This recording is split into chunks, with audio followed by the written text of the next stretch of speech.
Welcome back to my channel.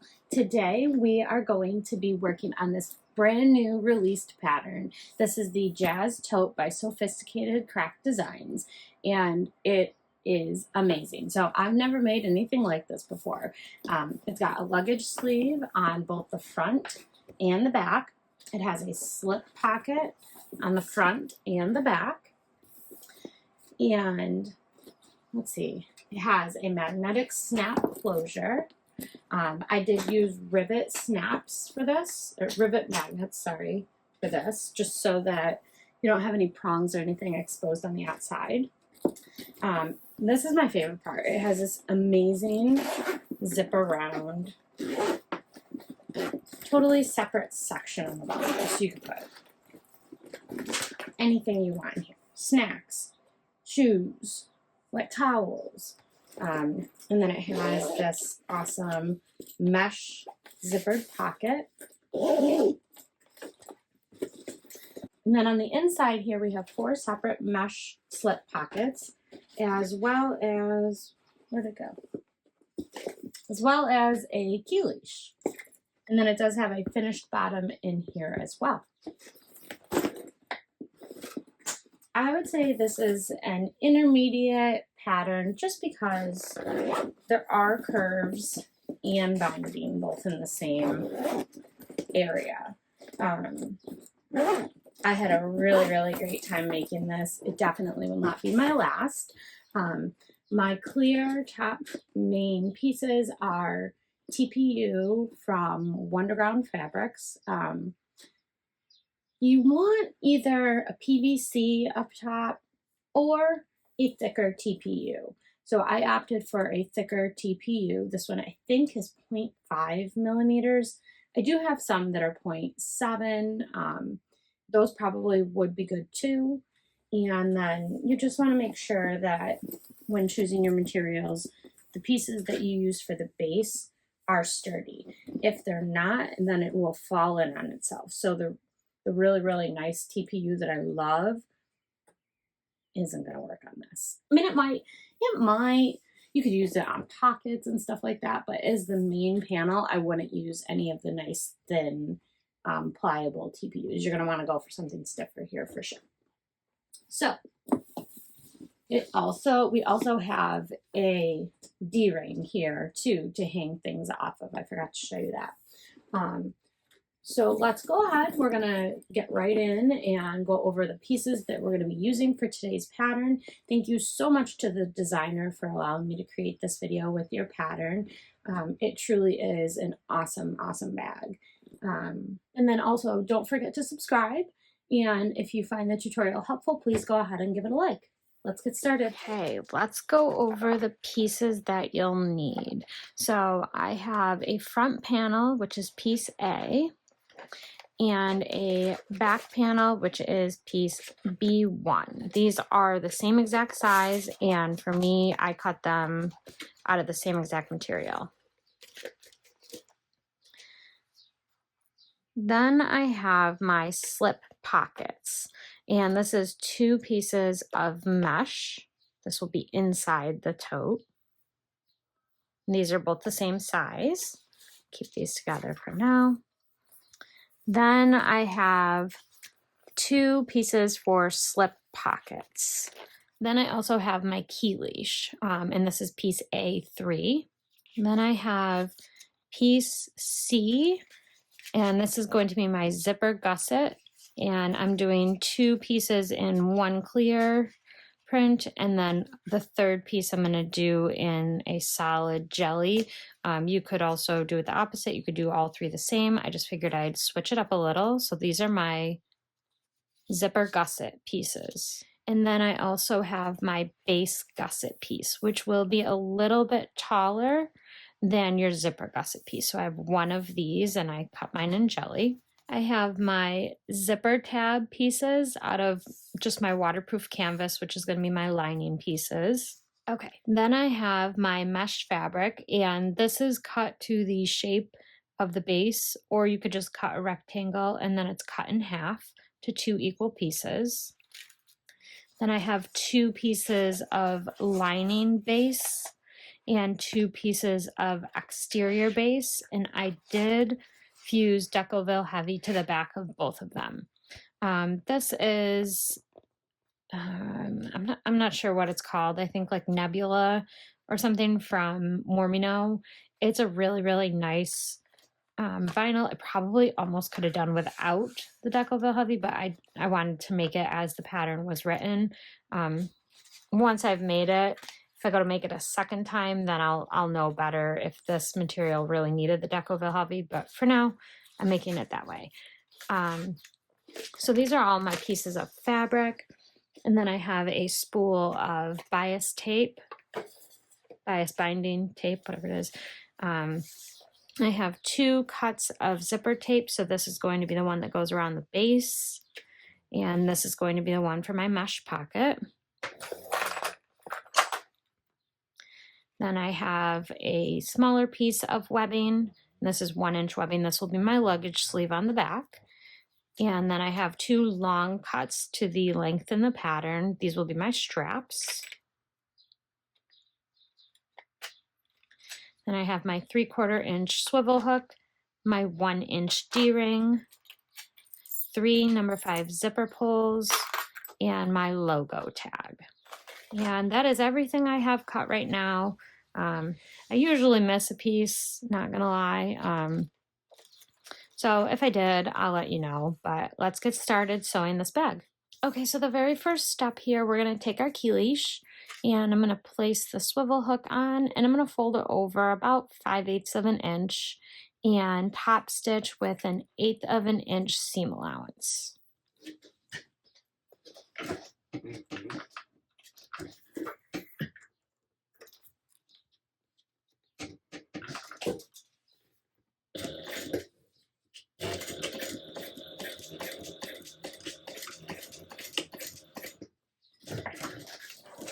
Okay, once you've done that, your key leash is done. I'm just going to singe my thread ends and we'll set this to the side. Next, you're going to take your piece A and with the wrong side up, you're going to measure 2 inches over. And then I'm going to go ahead and clip my key leash into place. And we'll base that down with 1/8 of an inch seam allowance.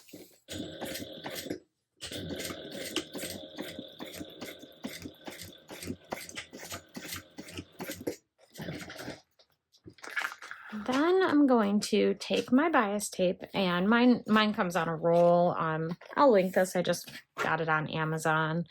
And I'm going to measure out the correct length for this. And the pattern is going to have you, I believe, put on a bunch of bias tape all at once here. So I'm going to measure out for my front panel. My back panel is the same length. So I'm going to bring it all the way to the beginning, measure it out, lose my roll, cut my piece. Okay. So I've got 2 pieces here, and that is going to be for my front and my back panel. So I'm going to clip all the bias tape on at once, like the pattern says. So we've got our front and our back panel bias tape ready. Let's move this over. Then I'm going to repeat for my mesh fabric. So I'm going to cut 2 more long pieces.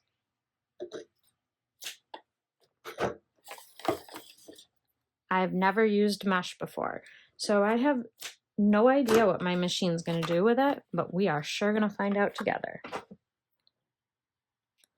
And the slip pocket pieces, those will also get bias binding as well. Okay, I think that's all the pieces that are going to get bias binding. So let's go back to the beginning pieces and we're going to do our front and back main panel first. So I'm going to put my back to the side and I will start with my front piece. And all I'm going to do is you can use double-sided tape.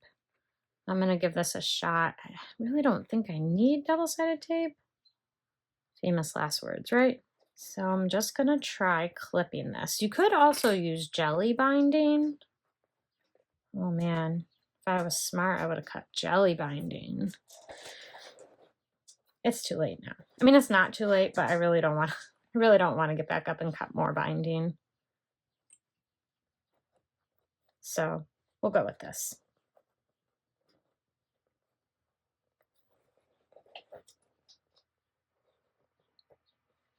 Okay.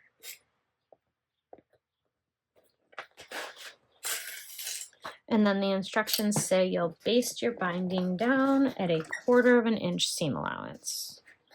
So let's do that.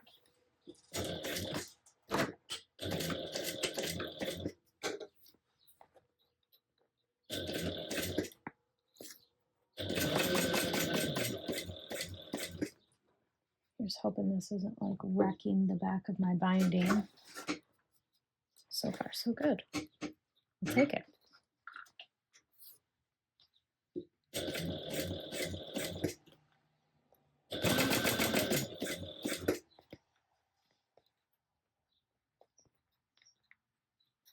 I don't even know if I need clips. Just kind of like hold it there.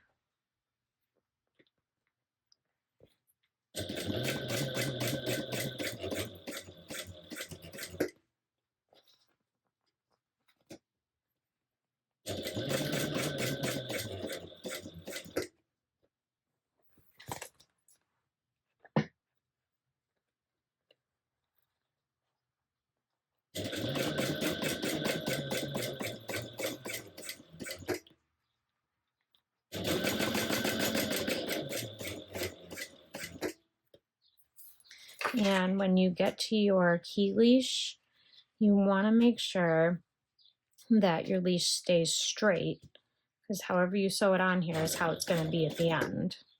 So if it's crooked, you're going to have a wonky key leash.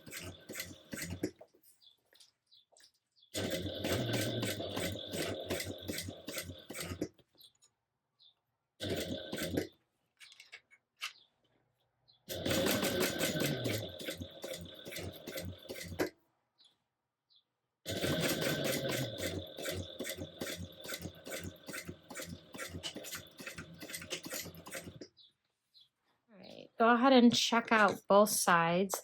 Make sure you caught everything. I did.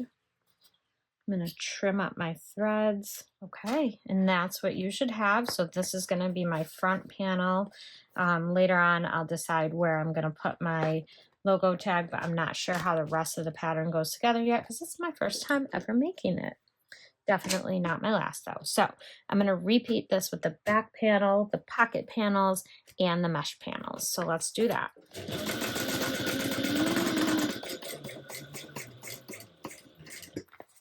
If you can't notice, I don't use bias binding very much. So maybe I do need clips. You know what? Maybe I need these clips. Let's try that. Okay, let's try that. That's better.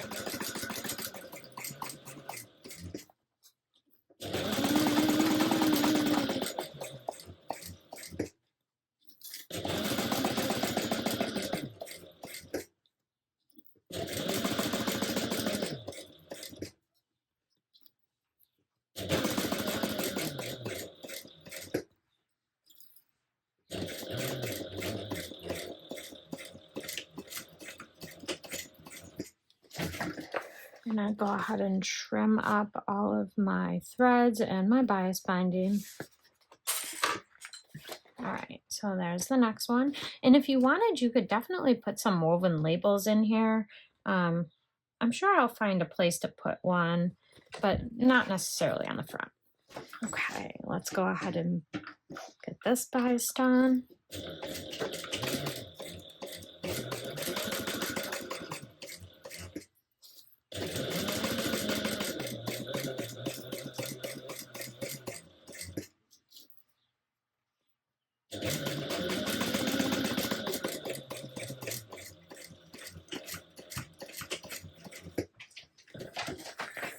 So once you have that done, I think I might have forgot to say, go ahead and seal the edges of your bias with a lighter. And then I'm going to do the other one now.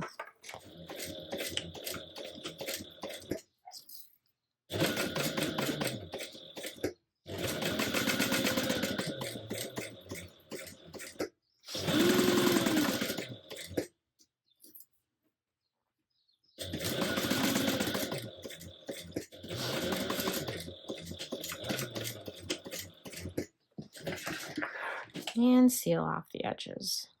And then last but not least, my dog is crying,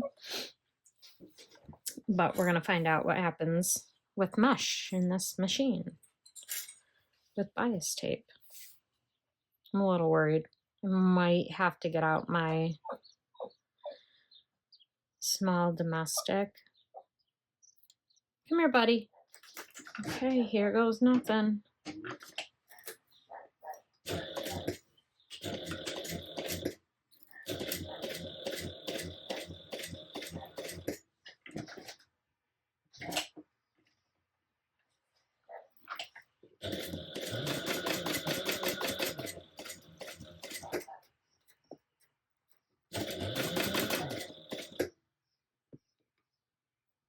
I mean, it's not ideal, probably, to be putting this through this machine, but also it's working.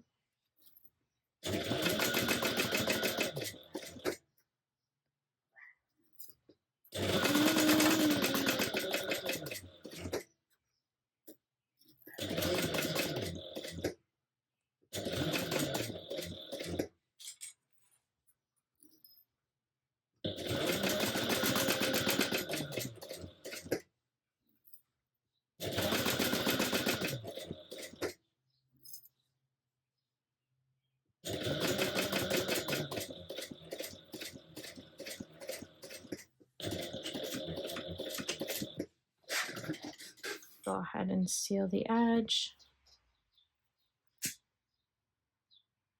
and the rogue thread. I mean, the stitch doesn't look as beautiful as I would hope, but it's fine. We'll do it on the other one too. Okay, let's do the same on this piece.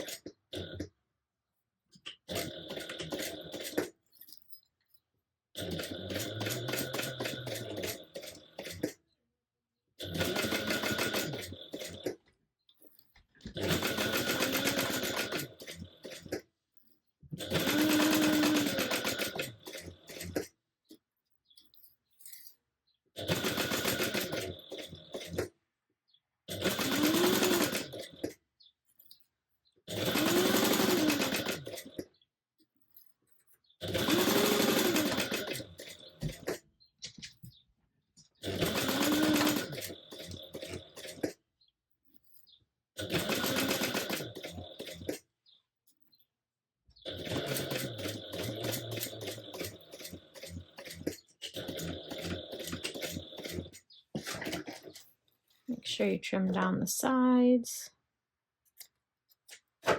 and mount the edges. Okay, next we are going to grab our main panels again, and I'm going to make a mark 1 inch down centered. And when I was showing you my supplies, I had already forgotten to get my magnetic snap. So what I'm going to do is I'm going to punch this hole out and I'll be right back. Okay, so we've got that hole right there, and I have my 18mm magnetic snaps, rivet snaps. So what I'm going to do is I have also used a hole punch. It seems to be the perfect size. Beautiful. So I want to back this. So what I'm going to do is I'm going to place either piece of the snap. It doesn't matter.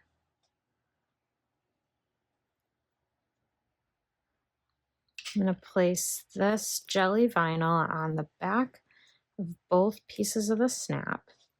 And then this is going to be my back panel.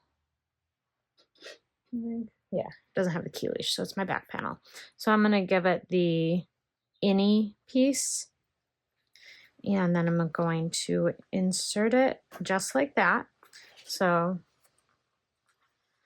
got it looking like this on the inside. It got a little jacked up in there. There we go. Okay. So that's what it looks like on the inside. And then I'm going to place my rivet on the outside, and I'm going to set this with the dies, and then I'll be right back. Okay, so this is what it will look like on the inside, and then I have a rivet on the outside with a little pop of pink.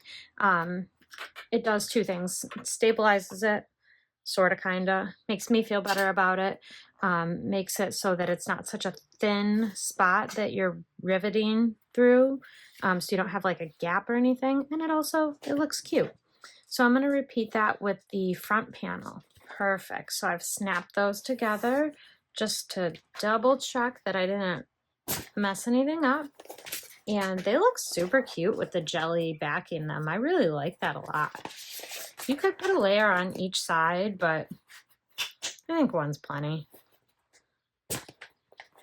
And I made sure to cut a really, really small hole for the rivet. You don't want to cut the hole too big. Then we're going to go back to our main front panel piece, and I'm going to fold it in half and make a very tiny snip in the center here at the bottom. So very tiny, just like that. Might not even be able to see it there. Then we're going to take our mesh pocket and fold that in half. And I'm just going to use a removable chalk pencil to mark the center. And you can mark the center at the top and at the bottom. Actually, I'm really not sure how I'm supposed to mark the center of mesh. Maybe that? Yeah, that. Okay, that works. So right now we're just laying the mesh down. I'm going to clip the bottom in place, but we're not going to sew across the bottom of their sides. We're just going to be sewing down the center to make the two pockets for the mesh. Okay, and then we're going to take this and we're just sewing down the center. So we're just splitting this pocket into two. So we're going to start at our center piece, backstitch well. She does show making a little V shape, so you could definitely do that. And I'm going to just hold everything in place and sew as straight as I can, which isn't very straight.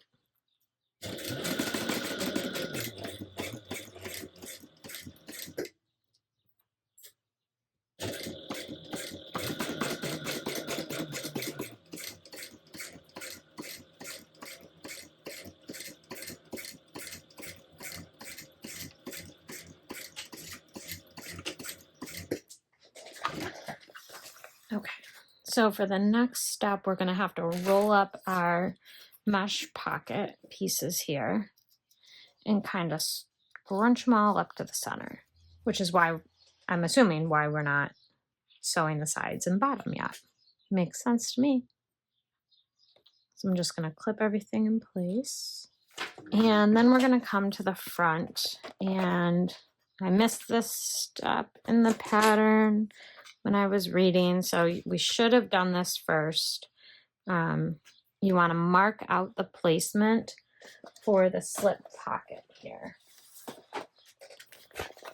So I'm going to mark the bottom. I'm going to do this with my removable pen just in case, because I'm not sure if it's going to be a raw edge bottom or not. Now I have my center marked. And make sure you have your mesh out of the way, so it's just bunched up here.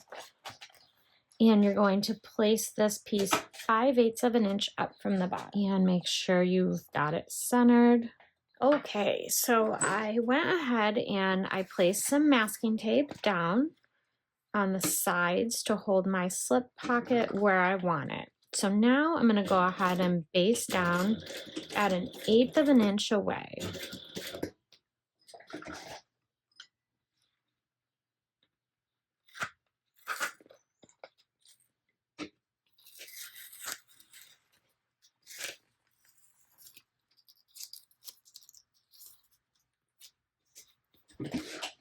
And make sure that your mesh fabric is all out of the way, that your key leash is out of the way.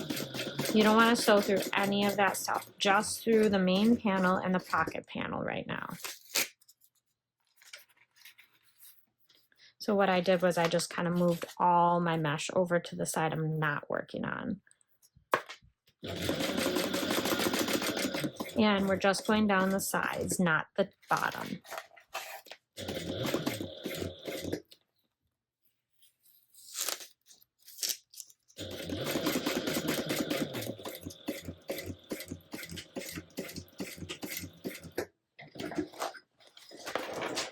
So I'm gonna go ahead and trim all my threads up.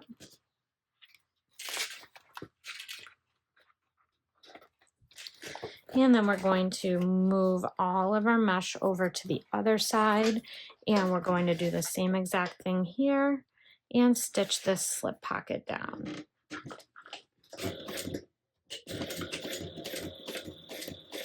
And I'll just move my masking tape out of the way as I approach it. You could sew through it. I have before, but it's easier just to take it off because when you go to remove it, you risk pulling out your stitches while you're pulling out the masking tape. So if that's a chance you're cool taking, knock yourself out. I did it one time and it gave me some serious anxiety.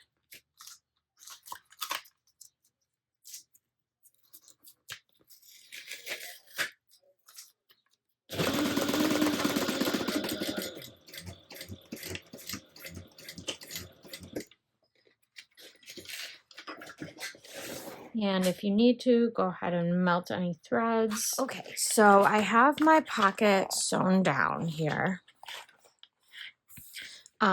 One thing I will note is I kind of would have wanted to put my sew on logo tag here, but I didn't think about that until just now. So if you want to put your logo tag on the front pocket piece, do that before you sew it down on the sides, because now if I put it here, I'll be sewing my pocket closed. I'm going to want to do that. It will fit here, and that's okay. So I'm going to really quick go ahead and put it there before I miss my opportunity to put it anywhere else, because I'm not paying attention. And I'm just going to kind of try and square it up with my rivet magnetic snap. So I will go ahead and stitch that down real quick.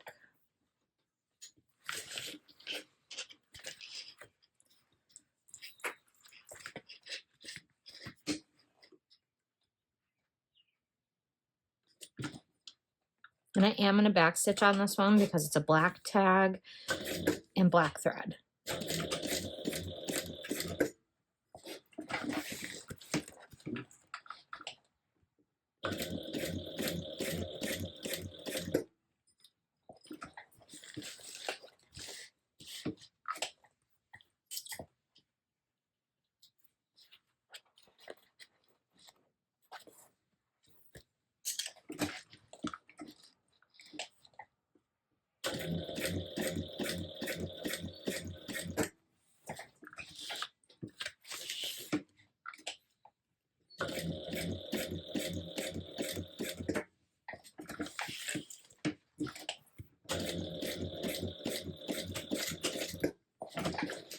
Beautiful.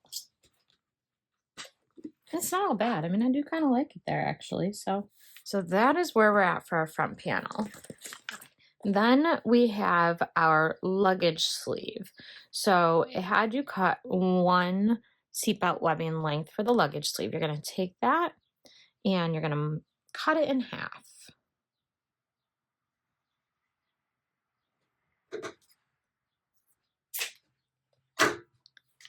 And I'm going to go ahead and melt the edges of the new cut. I already melted the edges of my original cuts. So that end is good.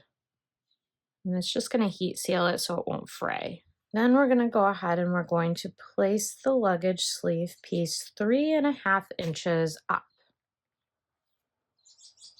And see how it should fit across here perfect. Okay, and then we're going to again move our netting out of the way and our key leash. And we're going to go ahead and stitch each short end of the webbing down with 1/8 of an inch seam allowance.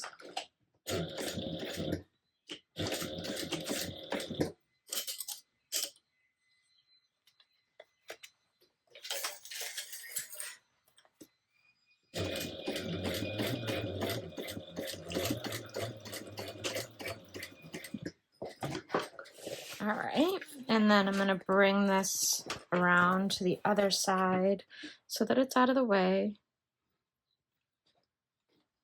And I will base this side down as well.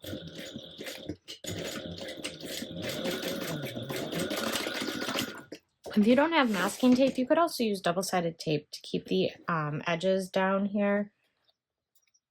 Whatever you have. And remember, as of right now, our bottom piece is still unsewn. Now we are going to transfer some webbing markings from the pattern piece. I'm not going to actually transfer the pieces. I'm going to just lay down a ruler.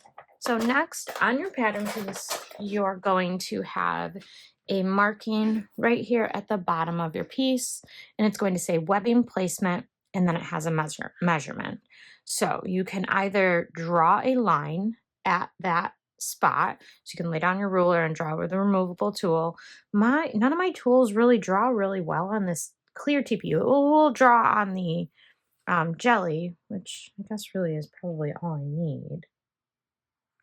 But at any rate, I'm going to go ahead and I'm going to lay my ruler down on my pattern piece.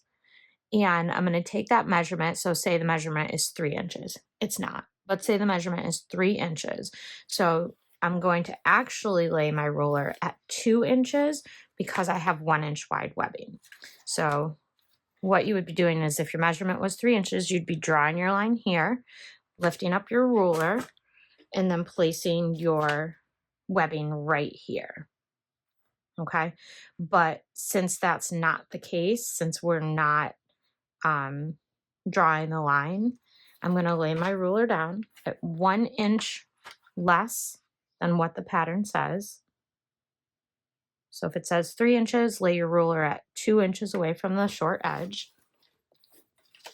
And then I'm going to lay my webbing down here.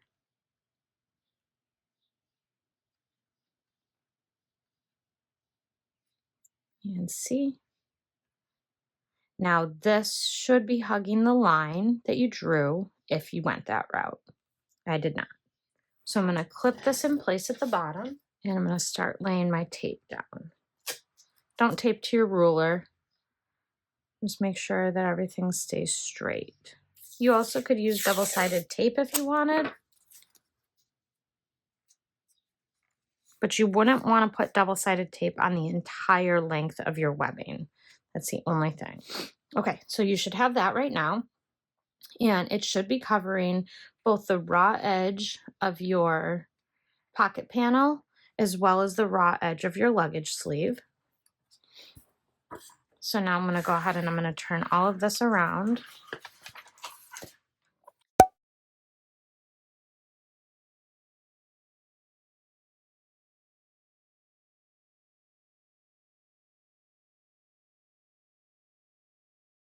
And I'm going to keep my strap handle straight. Make sure you don't get anything twisted up in here. And we're going to do the same thing on this side. All right, and then from here, I'm going to lay this down.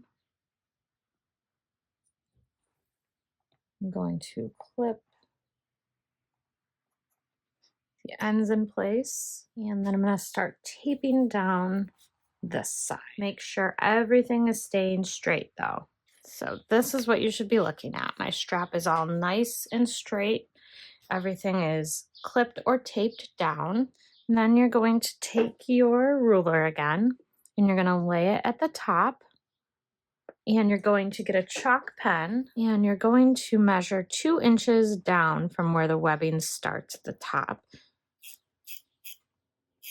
And make a mark. And then I'm going to go ahead and I'm going to put another piece of tape right above that. I just want to make sure that it stays straight here.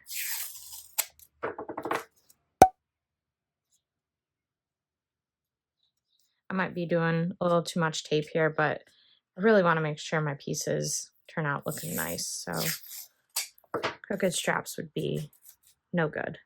Okay, now we're going to go ahead and stitch these straps down. So I'm going to start on this side. You want to start at the bottom. So the first thing I'm going to do is I'm going to take my webbing and I'm going to move it all, or not my webbing, sorry, my mesh netting, and move it all over to the side that I'm not working on. So it's super important that we don't sew through our netting right now. All right, so I'm going to go ahead and start on one side, back stitch well.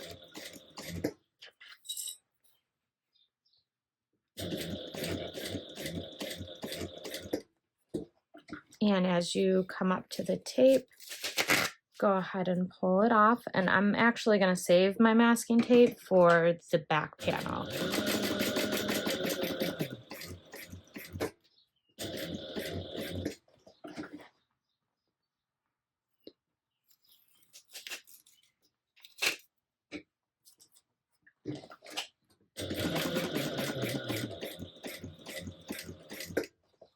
And each time I get here to some tape, I'm just gonna lift up my presser foot, keep my needle down, and peel back the tape. And I'm gonna sew all the way until I get to the 2-inch mark that we drew.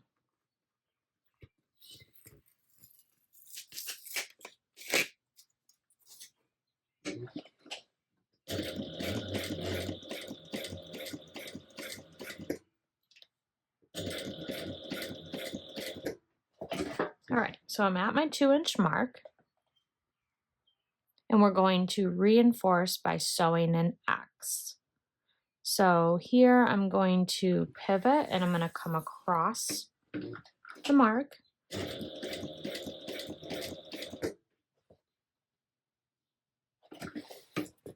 I'm going to pivot again. I didn't quite draw my lines right, so I'll make a, dang it, okay. So you drew the 2 lines down, or the 2-inch line down from the top, right? That's this line. But then from that line, you also needed to draw a second line, 2 inches down from that one. So it's okay. Oops, I threw away my masking tape. I can definitely still get this right. So I'm gonna lay my ruler here and draw that 2 inches down. Okay.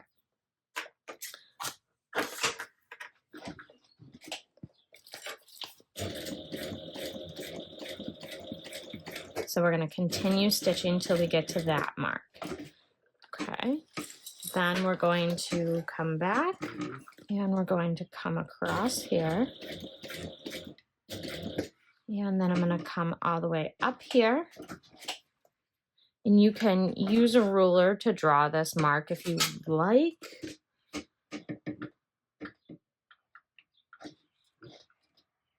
think if I just get my foot in the right angled direction, I should be good.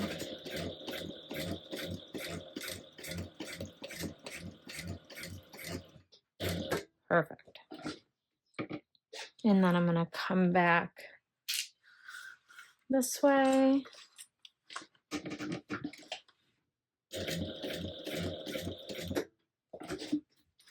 And we're going to come back down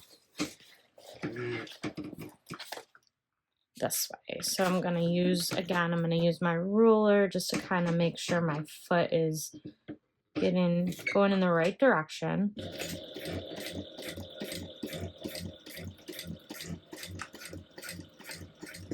Okay, now I have my X.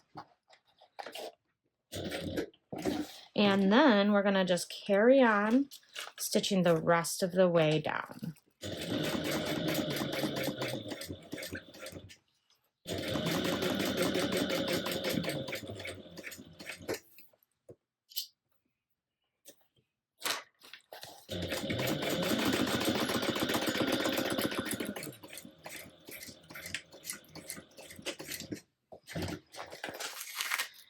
And then we can go ahead and remove this other piece of masking tape. So there you have one side. Now I'm going to move my mesh over to the other side. I'm going to take this piece off super, super quick. I'm going to draw on my other 2-inch mark that I should have drawn earlier. And you could also draw on the diagonals if you wanted to. It's not, I think I did okay, but Maybe I'll just draw it on this time so you guys can kind of tell. I think I did good though for not having anything drawn, if I do say so myself.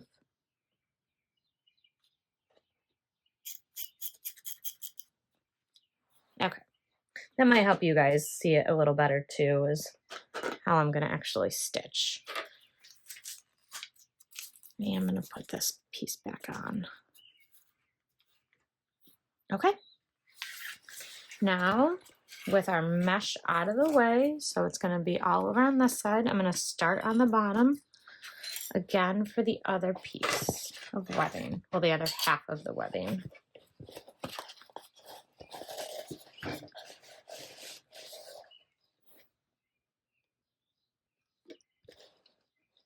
All right, here we go.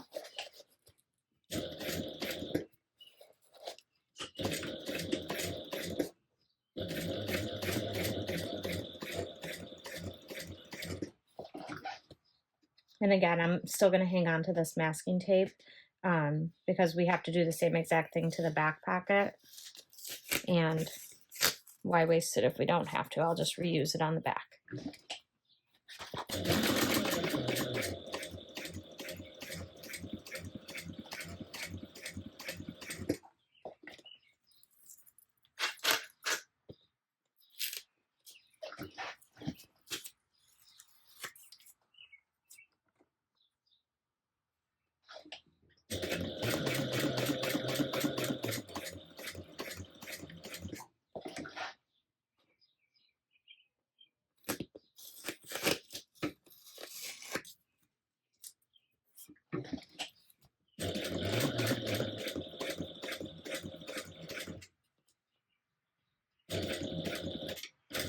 Okay, and remember, we're going to come all the way up to this part first.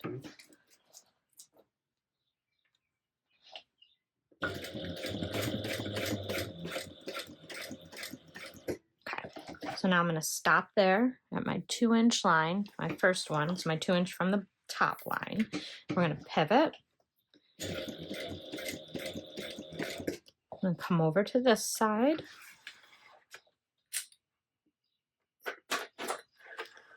I'm going to come down.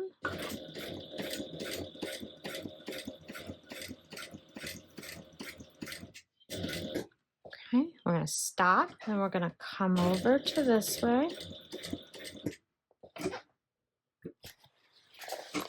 And then we're going to pivot.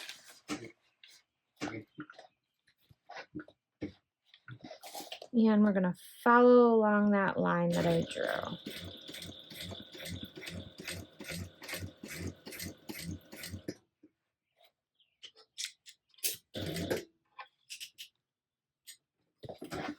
And then we're going to turn everything around and come back this way.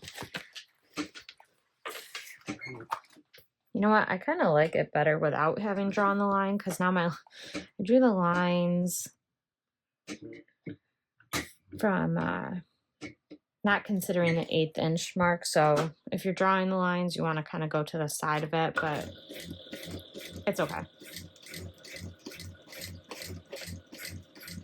Okay, so now we're going to keep on going to the end just like we were.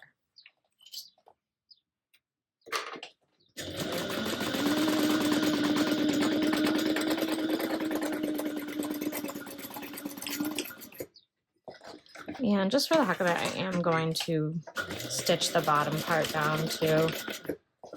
And then don't, if you're doing this, don't just like all the way over and stitch the other one. Actually lift your needle up, cut your thread, move your mesh, and do that. So now you can go ahead and remove that last piece of tape. And this is what you should have with your webbing on. So if you drew anything on, go ahead and wipe it off. But I think this looks adorable. This is the luggage sleeve here. It's amazing. So far, it's amazing. So now we're going to repeat the same step for our back panel. Oh no, I forgot to put the D-ring on. Okay. No big deal. We'll put the D-ring on the back side. Hopefully I don't forget. Oh man, I knew I was gonna forget that. I'll put a warning so that you don't forget to place your D-ring. All right. So once you have your webbing on, you're gonna go ahead and turn everything over to the wrong side, get that key leash out of the way. And now you can go ahead and close up your sides and bottom of your mesh. So before we wanted to make sure we left it open so we could do our pocket and our webbing and all that other stuff without catching it in here. Now you're good to go.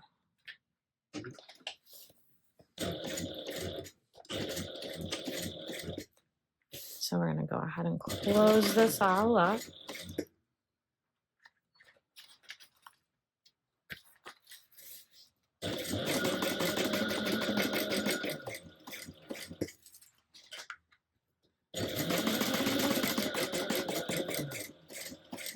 And you're just going to stitch it with 1/8 of an inch seam allowance for right now.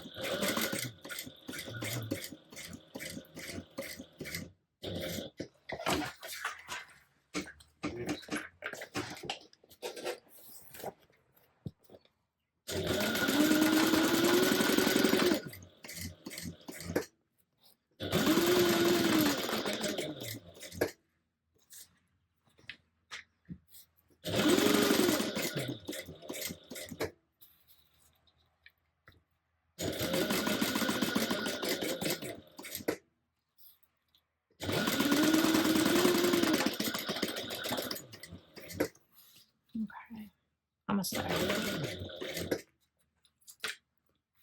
I'm so bummed I forgot to put that D-ring on the front.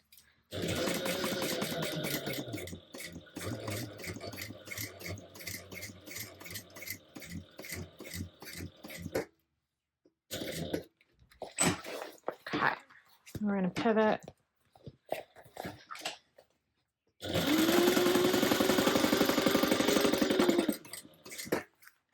And come back up this side.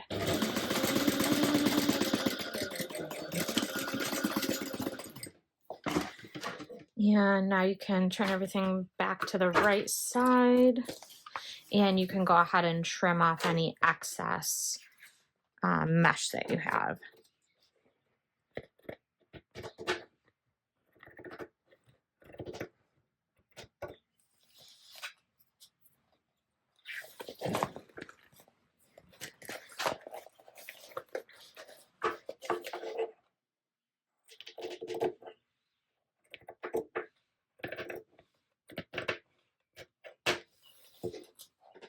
Okay, once you have your mesh sewn down and trimmed off and everything, go ahead and turn it back to the right side.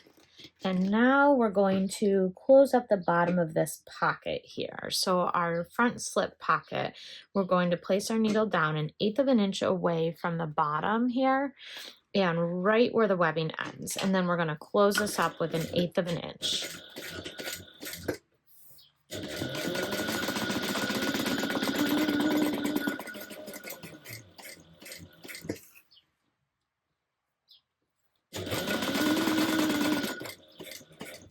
Try not to go on your webbing.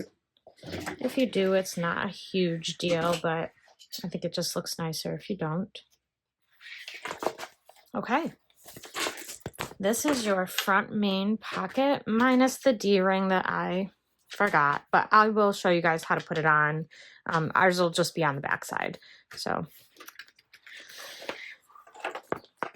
but this is our pocket. So we've got the front slip pocket that's all closed up. We've got our luggage strap here.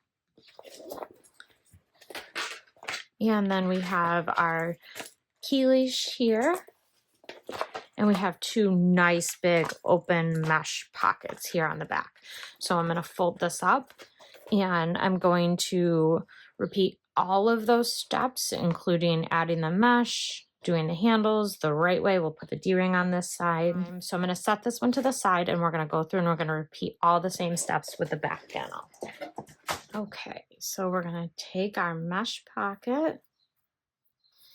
We're going to fold it in half. We're gonna mark the center with our chalk pencil. And then last time I just did like a triangle clip into the bottom part of it.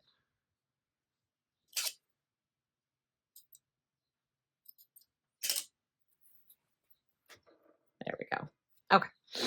And then I marked my center already on my main panel. And I'm gonna line up the centers here. Use a little bit of my masking tape.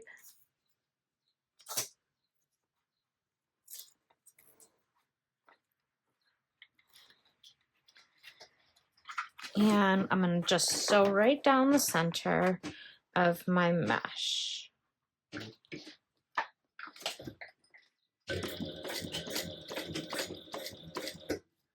And I'm gonna keep it as straight of a stitch as possible, just going right down the center.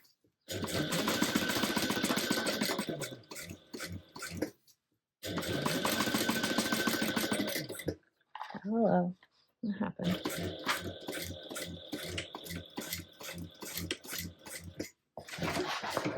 Okay, then I'm going to kind of bunch up my mesh pieces again, and we're gonna keep them that way.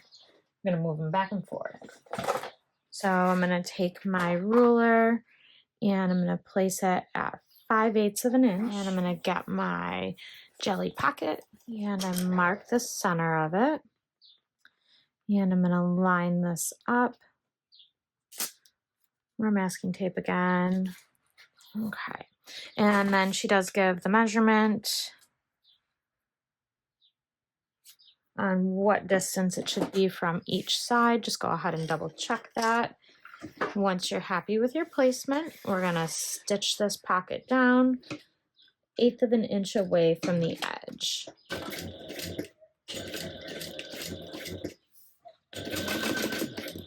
Making sure that your mesh, both pieces are off to the side here.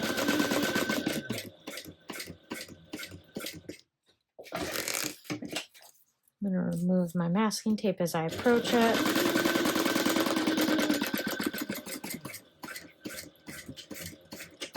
And we're only doing the sides here. So I'm gonna move my mesh back to the other side, out of my way where I'm stitching, and we're gonna stitch this side down 1/8 of an inch as well.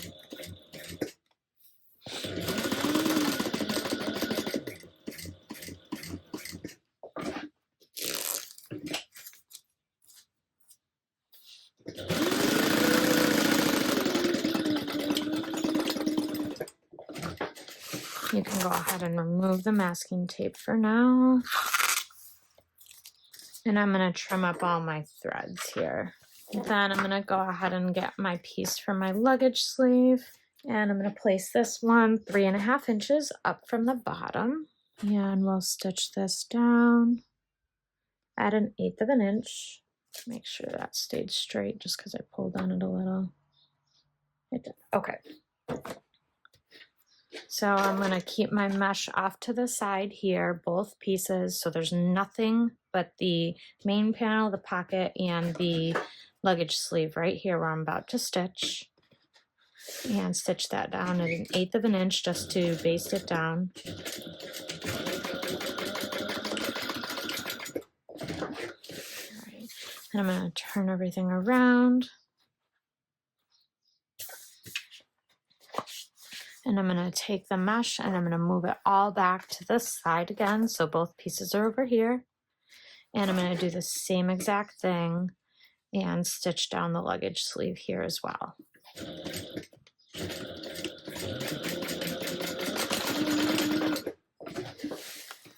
So go ahead and remove the masking tape again. And this time we are not going to forget to put the D-ring on. Don't forget the D-ring. All right, I'm gonna work on one side at a time now. I'm gonna put the D-ring on the first side just so that I don't forget. So next you're gonna do one of two things. You're going to either take your ruler and make your marking, and you'll make a mark here at the dimensions given in the pattern. And then you'll take your webbing and you'll place it to the left of the line, like that. Or you're going to take the dimensions on the pattern.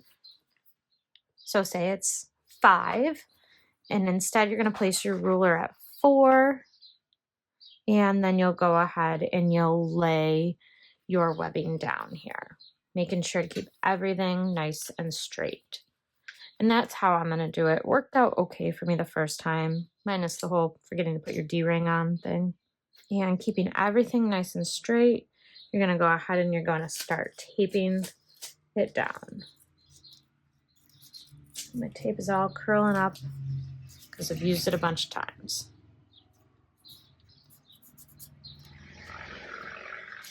Don't tape to your ruler if you're doing it this way.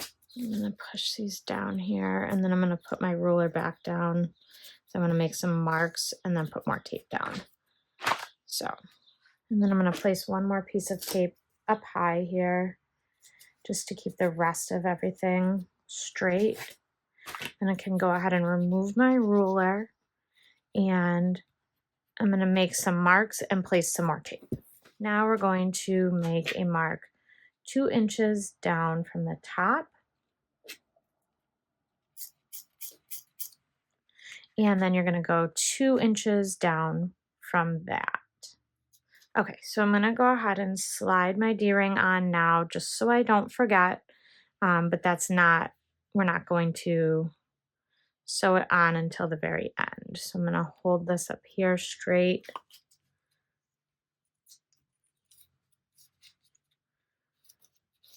Okay, so my D-ring is in. And then let's do one side at a time. I think that's how the pattern intends you to do it. So let's do that this time. Also, my tape is starting to kind of curl up on itself. Okay, so here we go. We're going to make sure both of our mesh pocket pieces are off to the side we're not working on. And we're going to start at the bottom, and we're going to stitch 1/8 of an inch from the edge.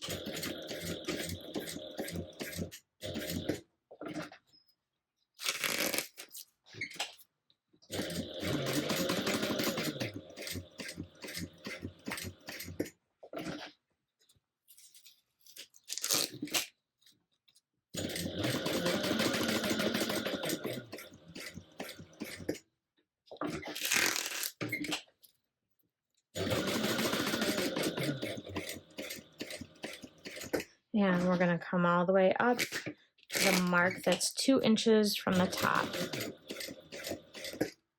And I originally, if you're paying attention, I was not clearly paying attention.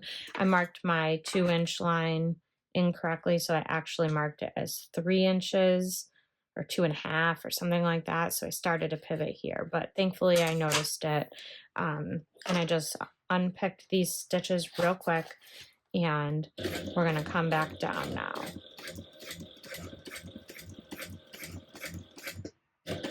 Okay, so we're going to stop at the next 2-inch line, and we're going to come across here.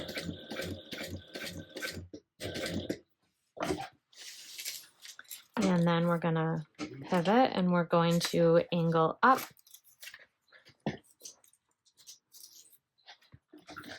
And I did like how it worked out when I just put my ruler here to get myself the right angle with my presser foot, and then just go straight up. Perfect.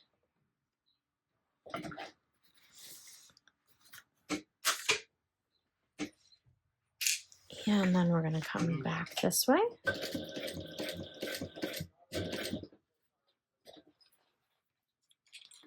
And then we'll pivot again.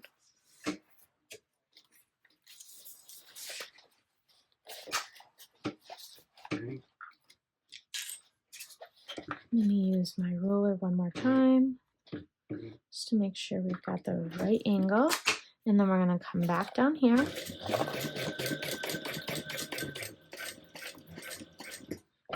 Beautiful. And then we're going to finish on up, stitching down 1/8 of an inch away from the edge of the webbing.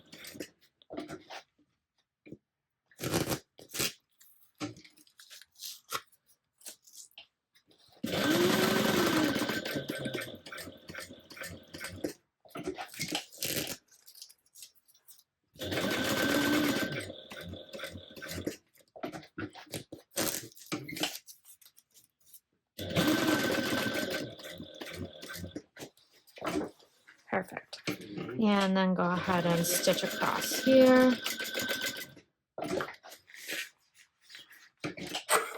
Now we're going to stitch down our D-ring. So we're going to measure 5/8 of an inch from the top of this line for the box stitch that you did.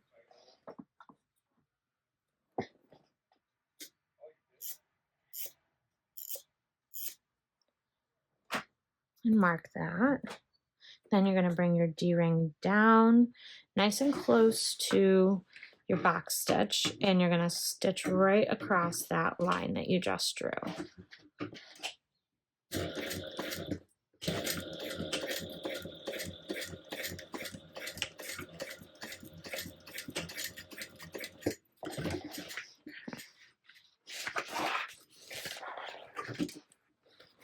Oh, my magnet was sticking to my machine bed. Okay, and that's how it should have been on the front, but we can use it on the back too. No big deal. All right, now we are going to place the webbing on the other side. So this time we're going to move all of our mesh over to the side that we've already stitched down. And make sure that your strap doesn't twist at all. And I'm going to place my ruler.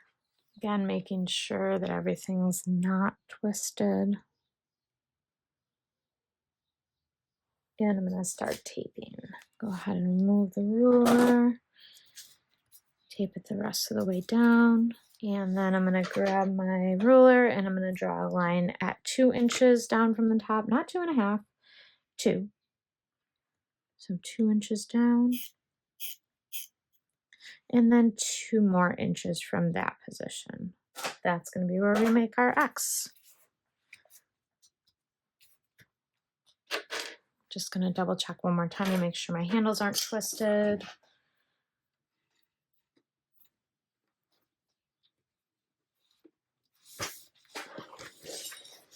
And let's go. We're going to stitch 1/8 of an inch up, or 1/8 of an inch away up the side. Make sure that your mesh is out of the way.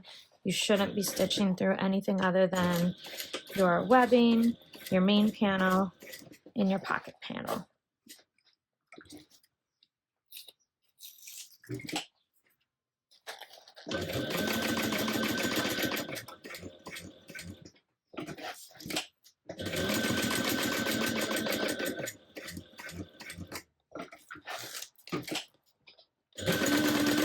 And we're going to sew all the way up here to this line that's 2 inches from the top of the main panel.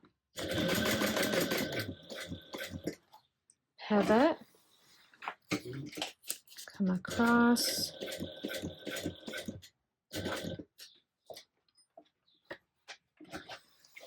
and pivot again.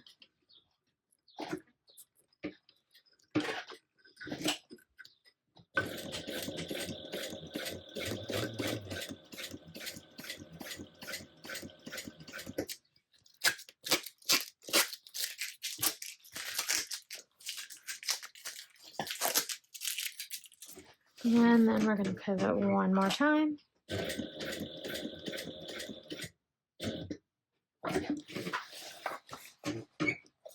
And then bring this up. So make sure we got the right angle here.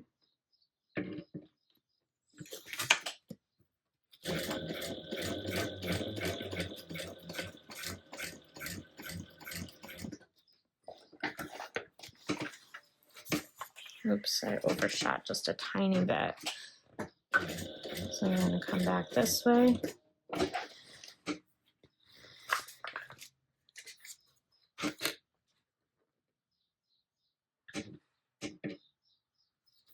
And back down here.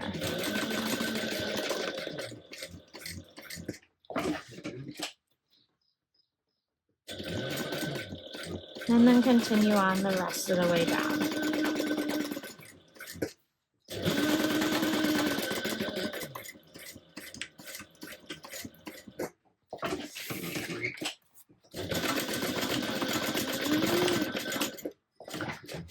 You can remove the tape. Beautiful, look at that. Oh my goodness.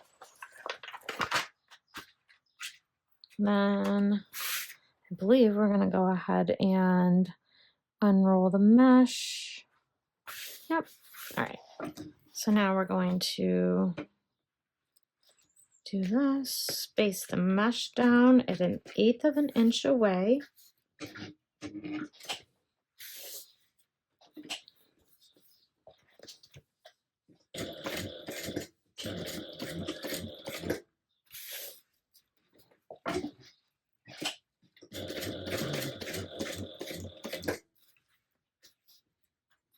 Okay.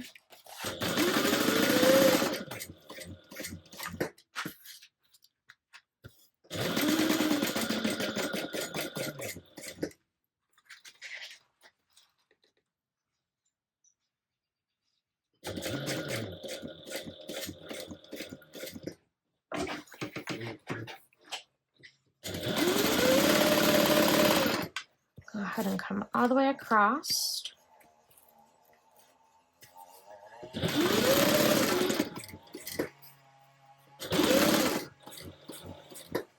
Sorry about the lawnmower noises. My neighbor is working on his yard.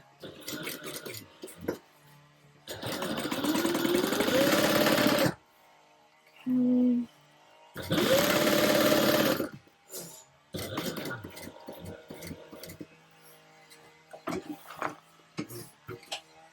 And then we're gonna go 1/8 of an inch up from the side as well.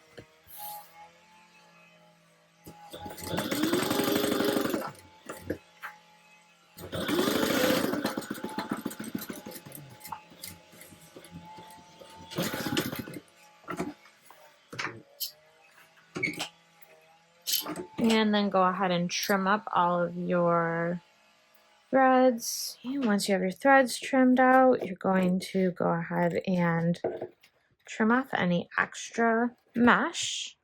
And then we're going to turn it over and we are going to sew this closed at 1/8 of an inch. So again, place your needle down right next to the webbing, but not in the webbing.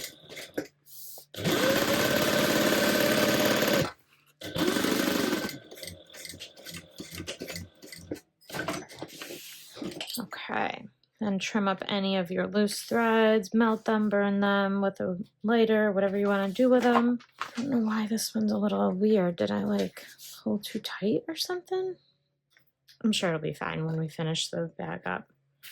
All right, and there's your back panel. So if you followed the pattern, the only thing that'll be different is your D-ring will be on your front panel instead of your back.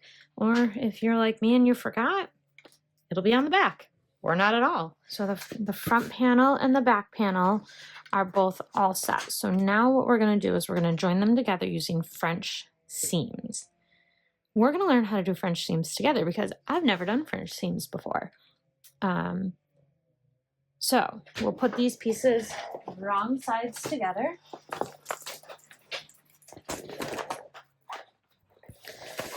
So here's this one is wrong side up. And this one's going to be right side up. I am clipping them together just because I can. With my magnet, I mean. So I'm going to match up at the bottom these pieces. Just, I'm not sure if it'll matter, but I'm assuming it'll matter.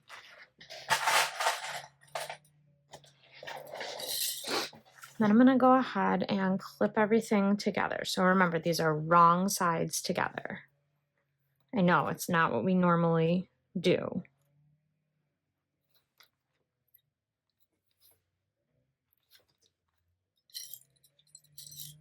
Hopefully all your binding is lining up and all that good stuff.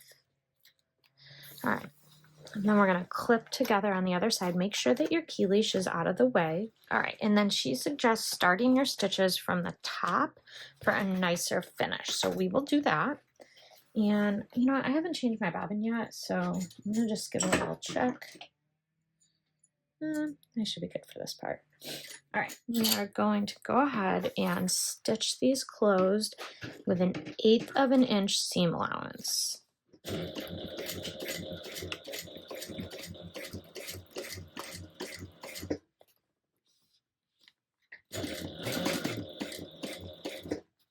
We're going to do 1/8 of an inch all the way down.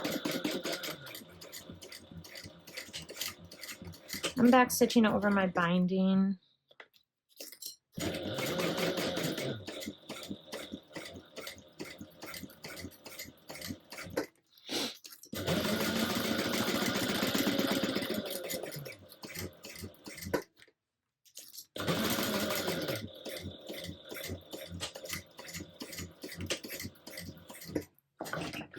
Okay, so once you've done that side, I'm gonna flip everything over and I'm gonna baste starting from the top, going down the other side at 1/8 of an inch seam allowance as well. I'm just gonna make sure everything's lining up really nice at the top here. Okay, 1/8 of an inch, here we go.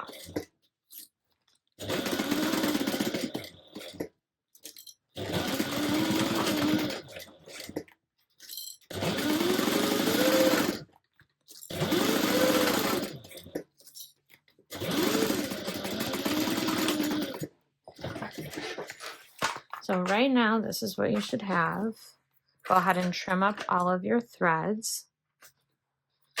And then we're gonna unsnap it and we're gonna turn everything wrong sides out. So, and this should be really easy to do because nothing is, you know, too crazy. Got a lot of room to work here.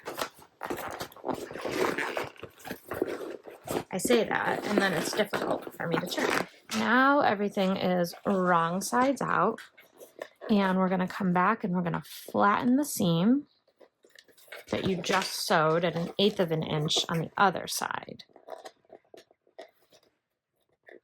And I'm gonna take my time here and I'm really gonna clip everything good. If you want, you could use a hair dryer just to make the seams softer. I think mine will be okay. So I'm not sure if I've told you yet, but I am using a TPU. This is from Wonderground Fabrics, and I want to say it's a 0.5 millimeter TPU. It's definitely a little stiffer.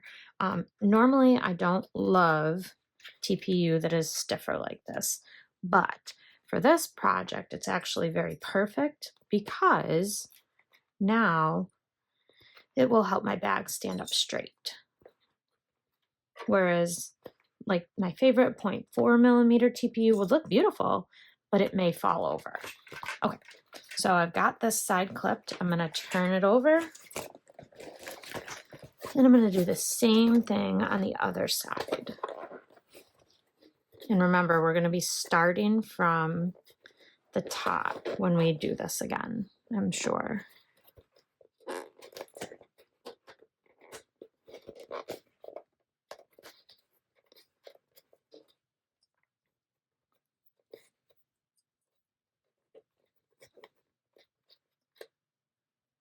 Okay.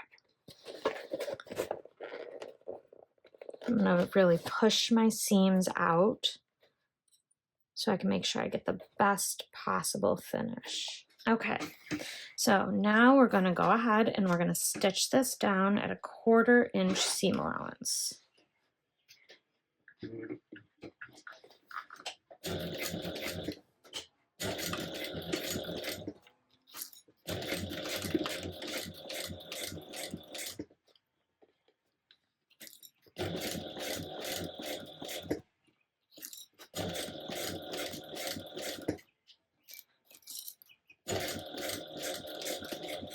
You may need a hump jumper just to kind of help you with the difference in height.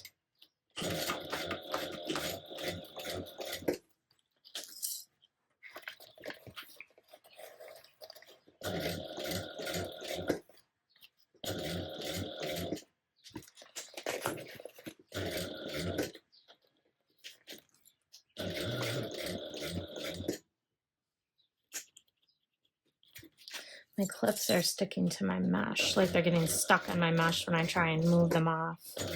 So just pay attention to that. There we go.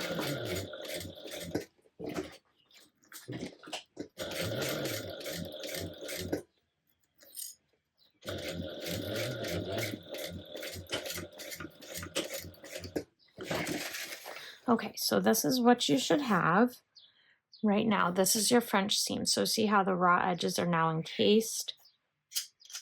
And she does suggest doing a second row of stitching within the seam allowance to reinforce your first row. So I am going to do that. That's something I normally like to do on my projects anyways. So I'm glad it's something I can still do with the French seam.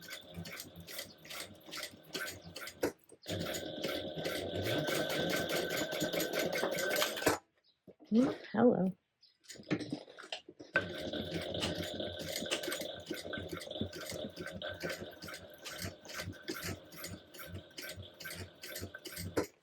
Hoping that didn't like make a nest underneath for me. No, it didn't. Okay.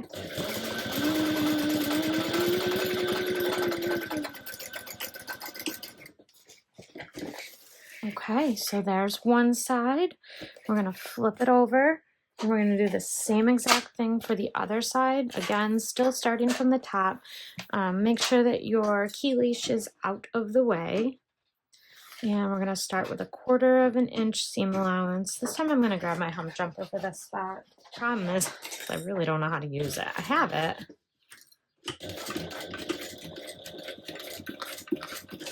It didn't. Alrighty.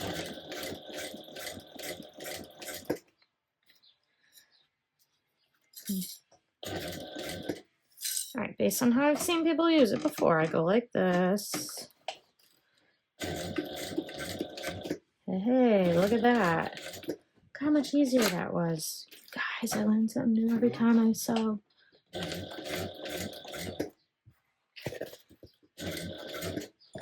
And I am having to kind of like pick up my bag in order to get these clips off without pulling on my mesh. So just FYI.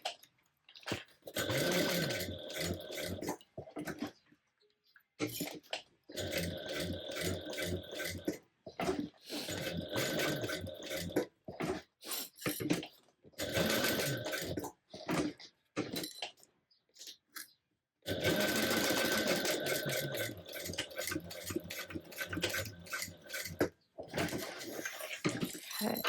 And now I'm going to go back and I'm going to do the same exact thing as the other side. So I'm going to do a second row within the seam allowance.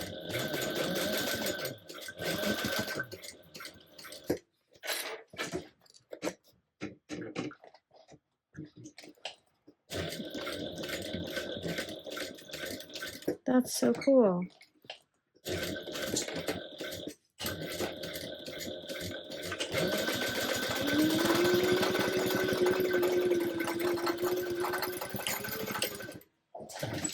Okay, once you are done with your French seams, your main panels are going to be done. So I am going to turn mine back right side out. I just want to, like I said, I've never done French seams before, so I want to make sure they're good. It looks pretty. I'm happy with it. Not that there's a whole lot I can do about it right now if I'm not happy with it, but you know, I'm not patient. I want to see this beautiful thing.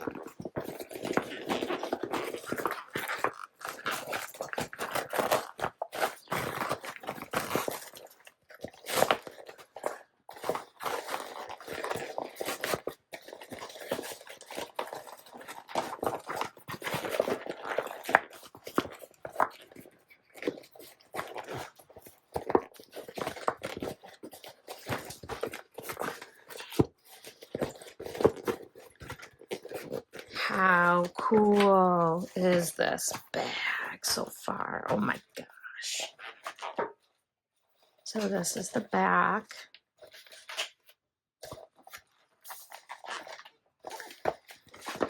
This is the front. We've got the slip pocket, the luggage sleeve. Oh my goodness. Look at how nice this looks. I'm sold on French seams. All right, so we have our key leash, and then inside, look, we have these awesome mesh pockets. It's amazing. All right, let's get ready for next steps. Okay, so for our next step, we're going to be working on our zipper gusset. So I'm going to take my 3-piece C, and for me, I have 2 in my print and 1 in my jelly. You might have something totally different. So we're going to sew these together, and they're going to, I'm just going to put them print, solid, print. So I'll start with these 2, and we're going to be sewing the short edges together here.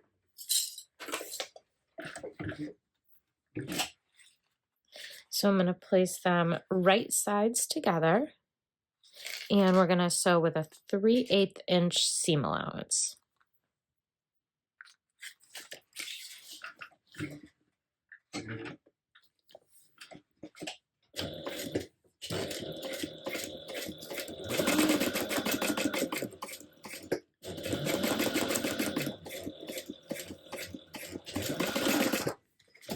And then I'm going to open this up, and I'm going to top stitch down what's going to be my center piece. So if you're doing solid print solid, you're going to be top stitching on your print, but I'm doing print solid print, so all of my top stitching will be on my solid.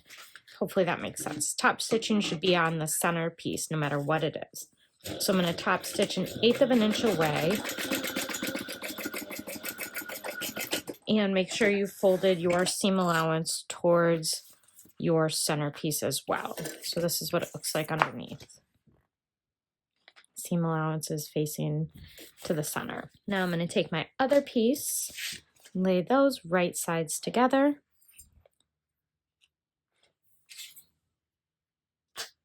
and stitch that together, also at a 3/8 inch seam allowance.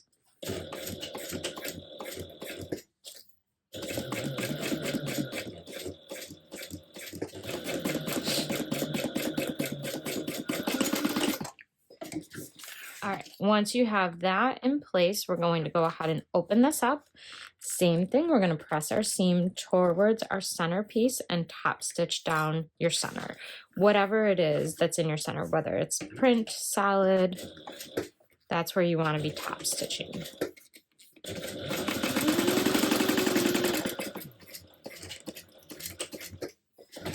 Okay, this should be your end result. 3 pieces, however you've chosen to orientate them, and your top stitching should be down the center piece here. Okay, next I'm going to take a piece of bias tape, and I'm going to attach it to the top of this completed piece here.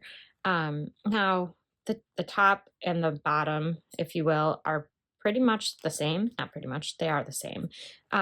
So that it doesn't really matter which edge you put it on, just one of the really long edges. Go ahead and bind one of the really long edges here. Okay, once you have that bias binding on, we're going to go ahead and top stitch this the whole way down at a 1/4 inch seam allowance.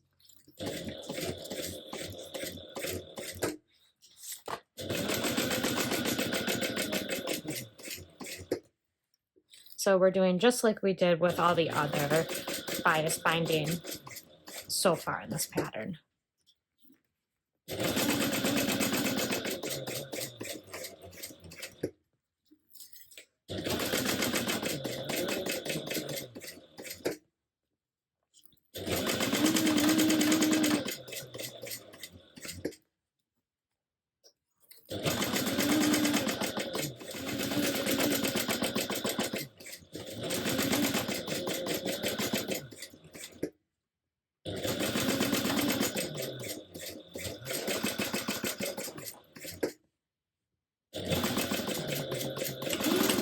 Okay, let's go ahead and trim down the biased tape. And then I'm also going to just heat seal it. Okay, so this is what you should have right now.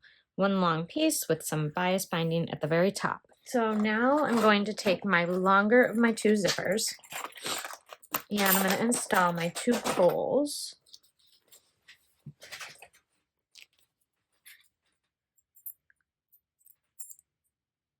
And I'm going to install them going in opposite directions.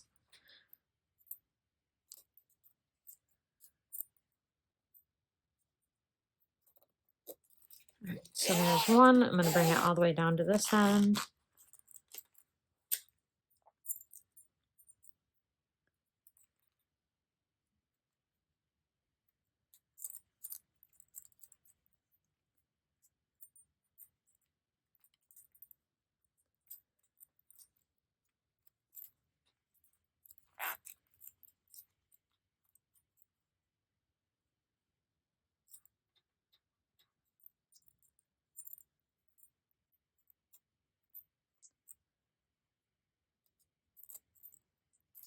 Right, and then put the other one on in the other direction.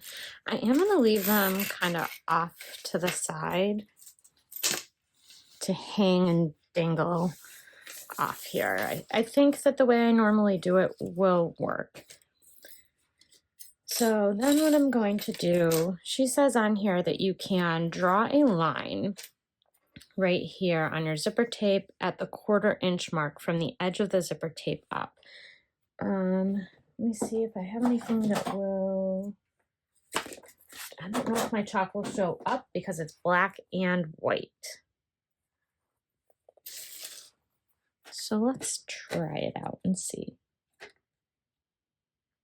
If not, I'll just go ahead and use some 1/4 inch double-sided tape and place it right on the edge. Yeah, that's going to be hard to see. So let me grab my 1/4 inch double-sided tape and we'll go from there. Okay, so because my chalk pencil is really not going to show very well, I have my 1/4 inch double-sided tape. And what I'm going to do is I'm going to lay it right along the very edge of my zipper tape. And I'm going to go the length of the zipper tape that matches up with my current base piece, because remember I did cut mine long, so we don't need to go the whole way. Okay, now what we'll do is we're going to go ahead and remove the paper backing, and our goal here is to place this at a 1/4 of an inch in as even as possible. So I'm just using the edge of my double-sided tape as my reference, since it's a 1/4 inch wide. Okay, that looks pretty good actually. Okay, once you are happy with your zipper placement, go ahead and stitch this down 1/8 of an inch away from the edge of the bias binding here.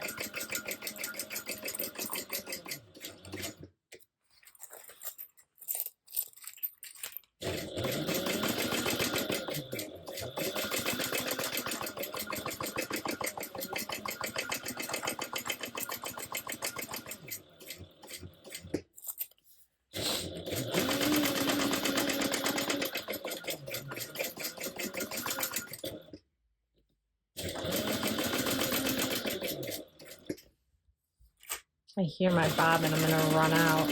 Hopefully I win bobbin chicken. Oh, I did, I won. Guys, I never win. All right, now I'm gonna bring my zippers in and I'm gonna trim down my zipper tape that was extra here.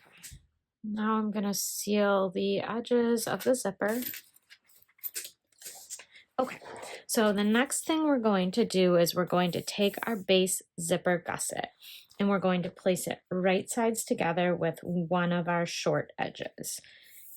Now, here it's important to note that the width of custom zipper tape can vary from supplier to supplier, so it may not match up exactly. In this case, mine is sort of kind of good.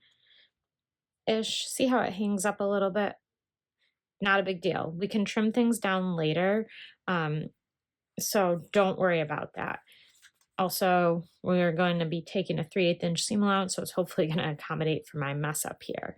So with the base gusset right side together with our zipper panels, let's go ahead and clip together and stitch this down at a 3/8 inch seam allowance. And again, if things don't quite match up, don't panic. You can always trim it.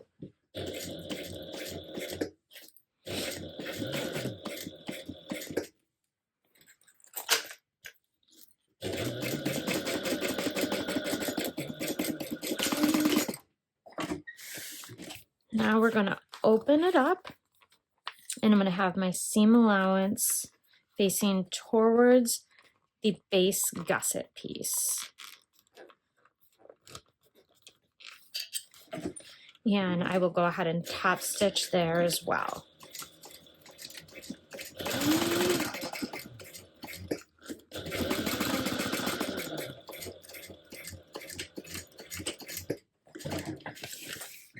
See how it kind of looked like it wasn't going to match up before, but it kind of does. So again, you can always trim if you need to. Don't worry. Zipper tape is all going to be different. All right, and then we're going to bring the other end up. And we're going to place everything right sides together again.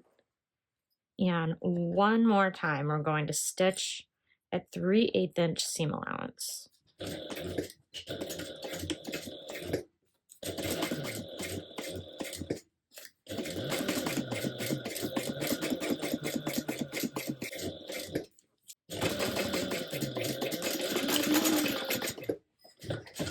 Go ahead and melt any edges that may need to be melted.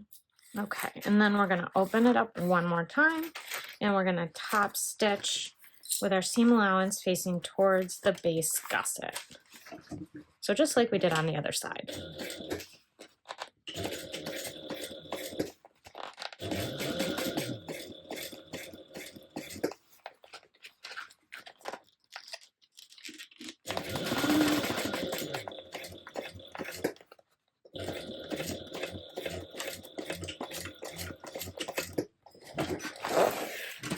Okay, so now you should have this, and your new zipper gusset is done.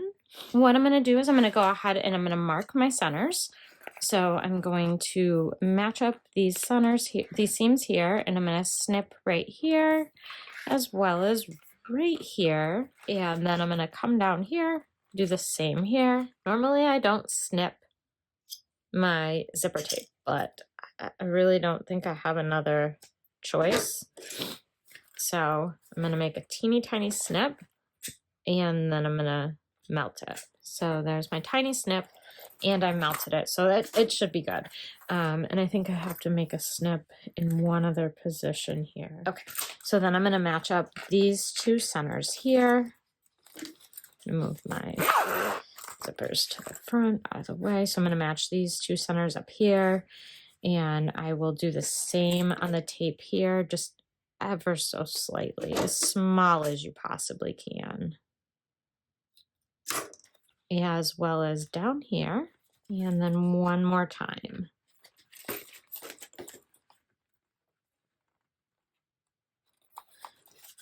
One more time down here.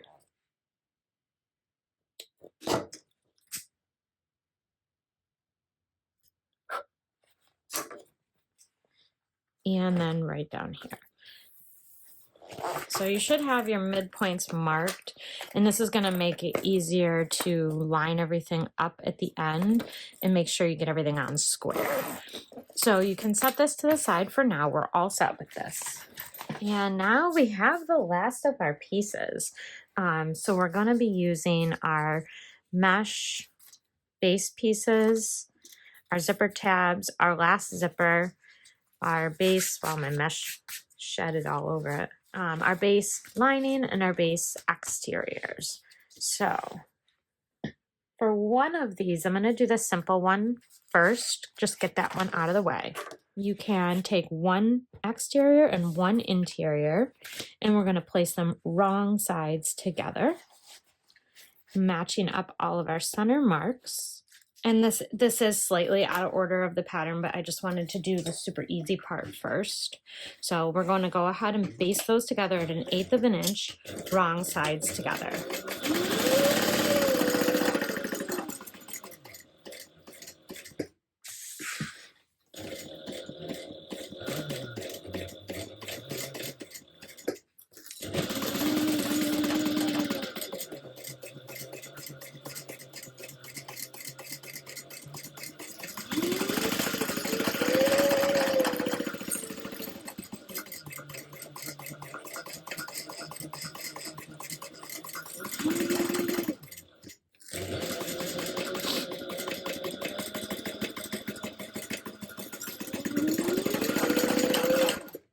and then go ahead and trim your threads. All right, and that's what you should have. So the exterior is right side up, and so is the lining. This is my right side. So they were wrong sides together. So we're gonna set that to the side. Now we're going to build the other base. So this one is a little more intricate. We're going to start with our final zipper. So go ahead and place your zipper pull on, and I'm gonna take my zipper tabs and I'm gonna cut them down. So I'm gonna cut that into 4 equal parts.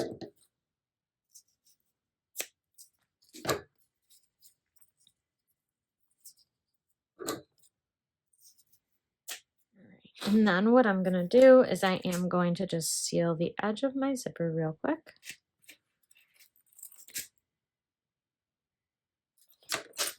And then I'm gonna take my zipper tabs and I'm gonna place them right sides together, sandwiching my zipper tape in the center. And go ahead and clip that in place. I'm also gonna just clip the sides real quick for just to be sure nothing goes anywhere. So then you can do the same with the other side. And remember, your zipper tabs are gonna be right sides together with the zipper in the center of it. Then we're gonna go ahead and sew this all together at a 3/8 inch seam allowance.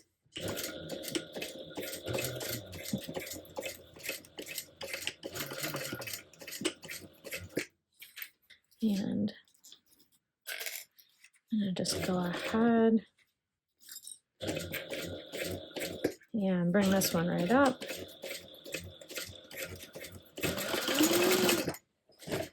Then we're gonna go ahead and pull these zipper tabs away. So now they should be right sides up on both sides. And that means they're also wrong sides together.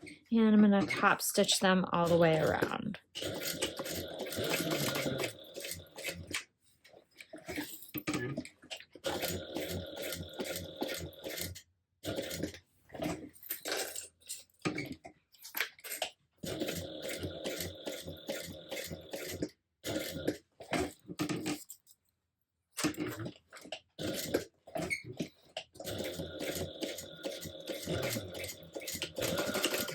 And we're stitching 1/8 of an inch away from the edges.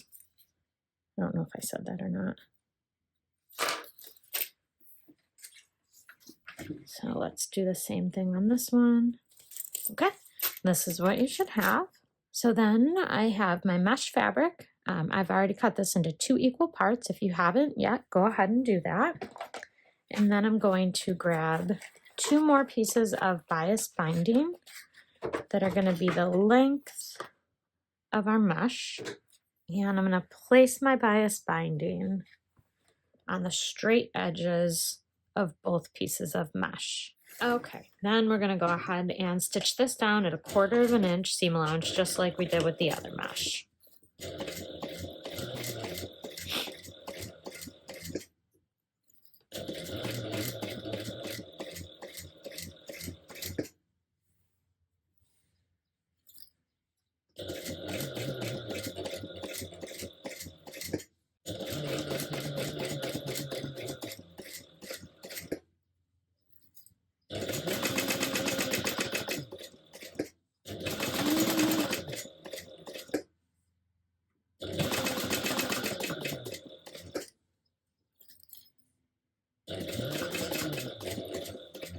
Go ahead and trim off the extra bias binding if you have any. And I'm going to heat seal the edges and any rogue threads.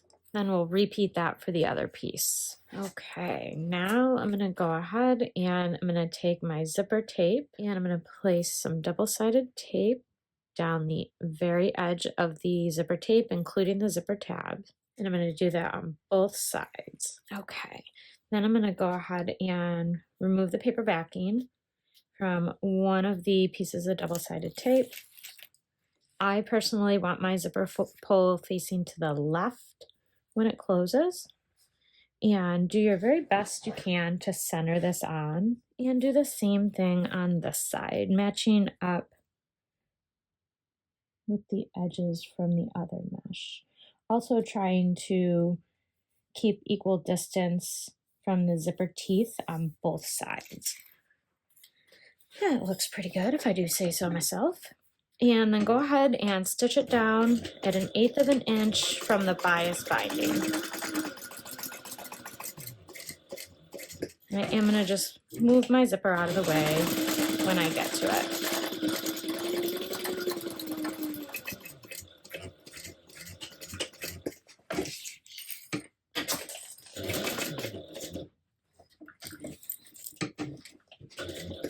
And then we're going to come back up the other side the same way, 1/8 of an inch away from the edge of the bias binding. And again, I'll go ahead and move my zipper tape out of the way, or my zipper pull.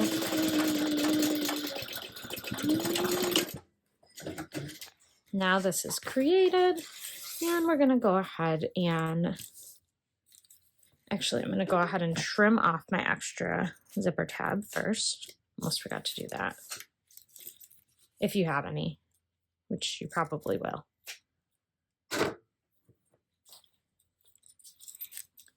All right.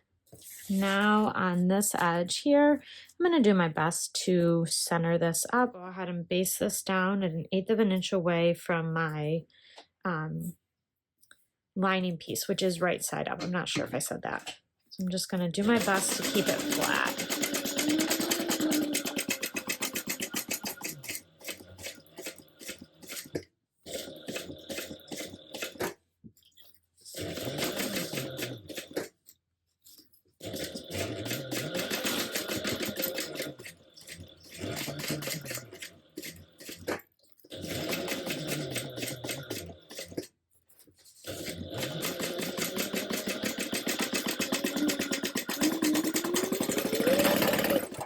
Hoping we have like a 3/8 inch seam allowance here because the girl's coming up short on the sides.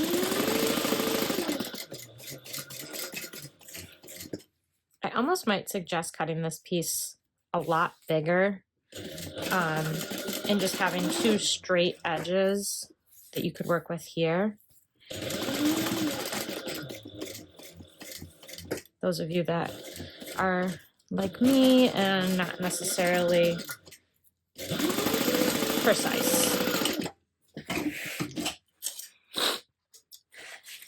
Okay, once you've done that, go ahead and trim off any of your extra mesh.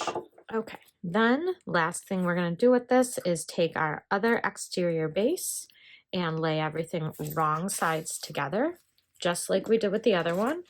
And then we'll go ahead and baste all the way around at 1/8 of an inch away from the edge.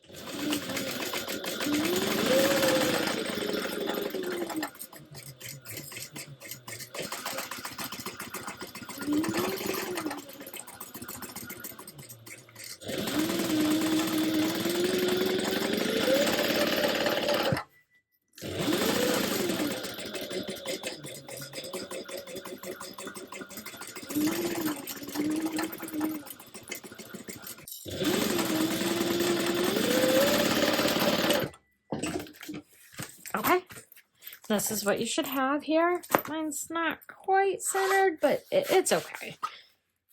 I think it's good enough. All right, so all that's left is final assembly. So you should have 2 base pieces, your zipper gusset, and then your main exterior bag piece.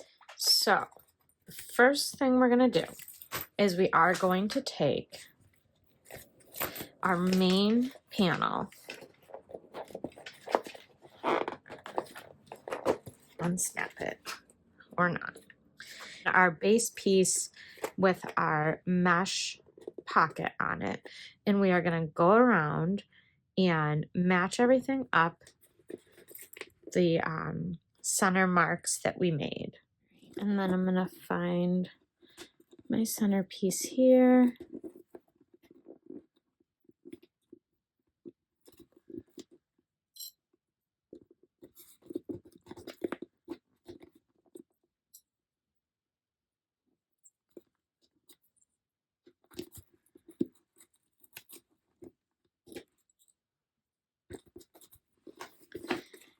And this base fits so well. So far, no need to clip into the main panels of the bag. Now we are going to go ahead and stitch this down at 1/8 of an inch seam allowance. And I'm going to grab my stiletto, 1/8 of an inch. It's going to be right here in case I need it.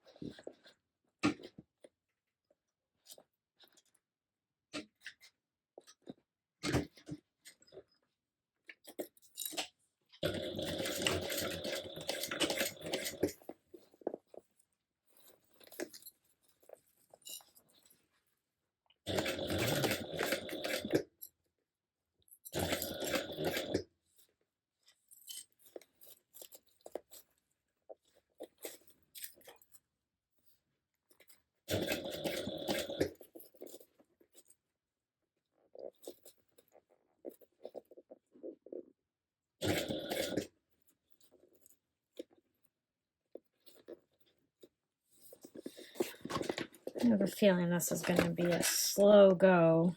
Not because it doesn't fit, but because things are slipping and sliding. So what I'm going to do is I'm going to kind of push out the base from the inside. Oh, that helps, yeah. I wonder if some double-sided tape might make this easier. Oh, there we go.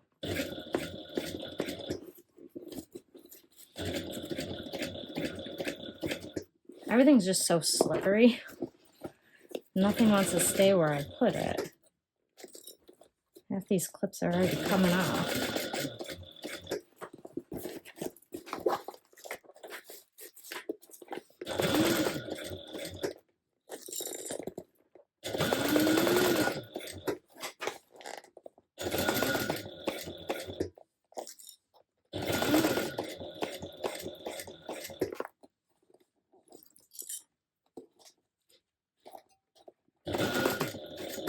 I think it's just going around the curve that's going to be the most challenging.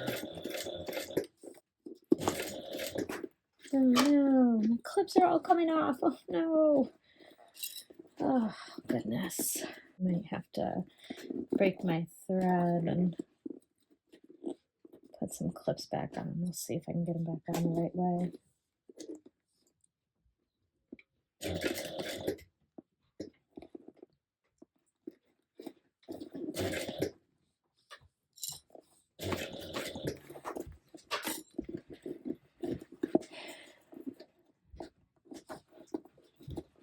Well, this is super frustrating because the pieces aren't staying. The clips aren't staying where I put them. That wouldn't be because of the pattern. That would be because of my clips or materials, or I can't get this to line up.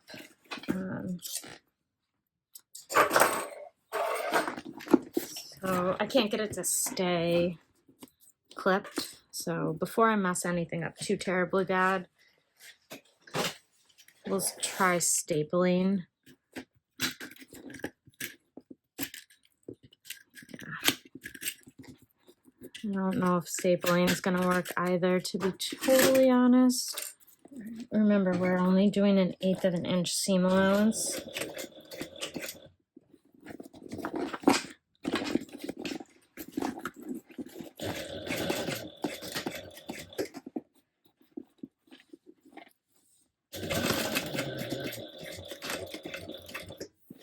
Which is a problem with staples. No. Guys, don't use staples. My staples are stuck in my mesh and in my stitching. Shoot. Don't drop these staples in your machine.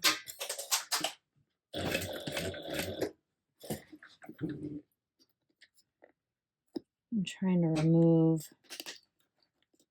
as I approach.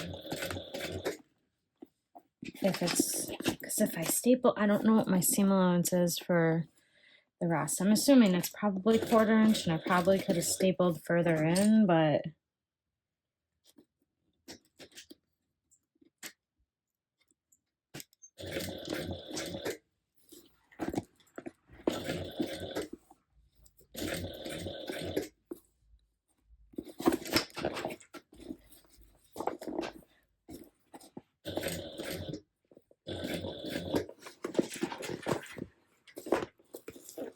okay.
One out because this is one I'll end up sewing over. I think I sewed over a couple of staples, so it's going to be difficult to get them out.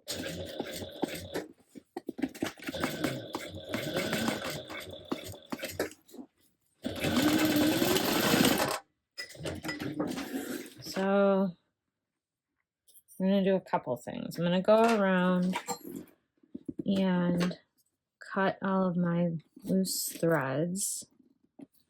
Then I'm going to pull out my mangled staples. 0 out of 10. Do not recommend stapling with mesh and an 1/8 inch wide seam allowance. Next time I make this, I might try double-sided tape there to keep things from slipping so much. Okay, before you move on, take a peek at your interior bag. Make sure that you are happy with what you currently have. Okay, so for this next step, I'm going to have my bag facing me. So this is the front of my bag. And then I'm going to take my zipper gusset, and this is my back panel piece. So this is the piece that had no zipper on it. I have it wrong side out. So see, my zipper is backwards. I'm going to take this and I'm going to fit it over this. And then I'm going to start matching my snips that I've got here. So we're going to match up our centers as best you can. And I know I just said not to staple, but this is going to be a 1/4 inch seam allowance. So I'm really, really hoping that it will help. I'm just trying to keep my zipper pulls out of the way. So I'm just going to do that all the way around. I'm going to go all the way around and staple everything down, matching up my centers on the front and the back and the sides, and then I'll be right back. Okay, once you have everything stapled or clipped together, we're going to go around this bad boy and stitch it down at a 1/4 inch. So I'm going to start on a straight edge. And I'm just going to try and feel for my zipper pulls, which I think are really right where I want to start. So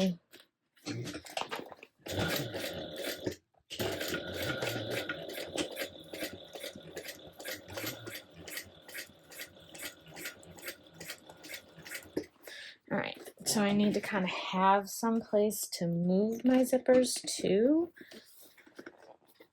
So I know you won't be able to see this. Underneath, I'm just moving my zipper pulls past my presser foot and my needle. So now my zipper pulls are out of the way for the rest of the way.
Oh no, I didn't staple this corner, this curve.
I'm gonna grab a clip and hopefully that's gonna make the difference here.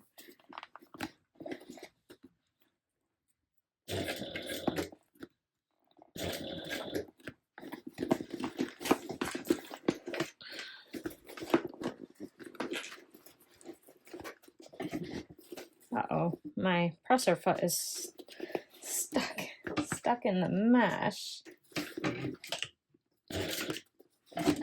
There we go. Okay.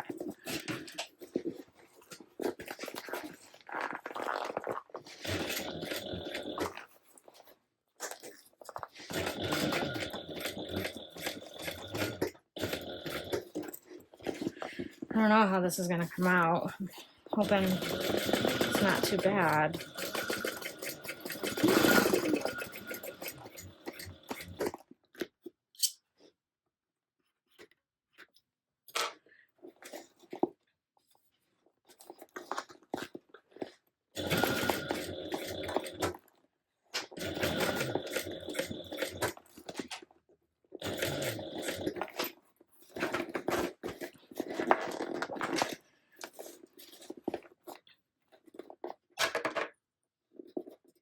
These staples didn't hold.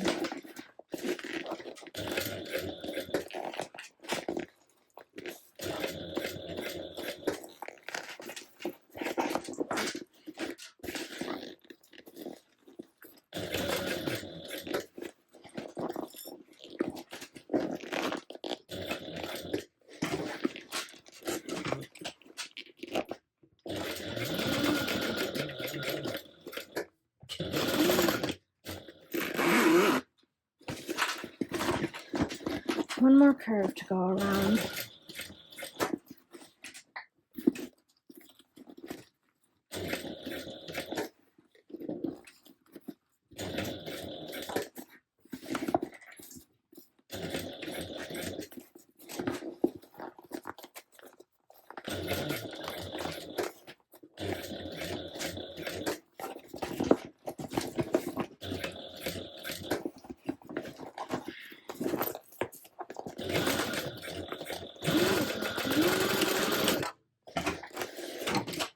Okay, here we go. I'm gonna go ahead and remove all these staples. And then we're gonna see how we did. Cross your fingers. All right, so now we're going to unfold this. So we're gonna bring this down.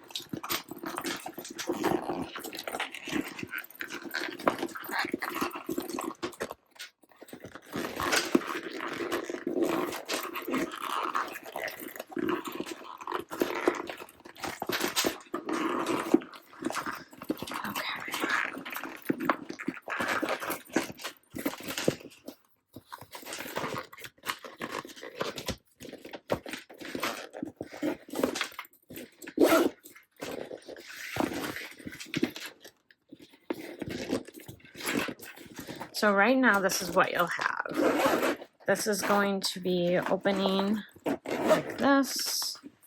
Okay. So all in all, for as challenging as I found that, it came out pretty darn good. I'm gonna zip it back up and we're gonna put the binding on it. I'm thinking that was the most challenging part. So I'm gonna flip it back up now that I know I'm happy with it. And I'm gonna cut a piece of binding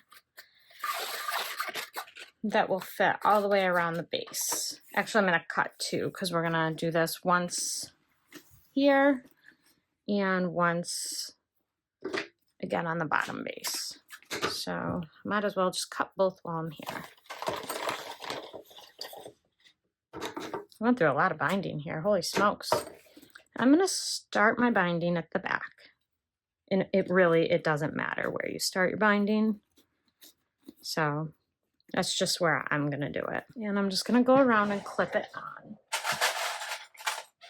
And then to secure it, we will sew this down. I'm gonna use a scant 1/4 inch seam allowance. So I don't interfere with the seam allowance that I'm already happy with, which was 1/4 inch, and I've already checked it, looks good. You know what I'm saying?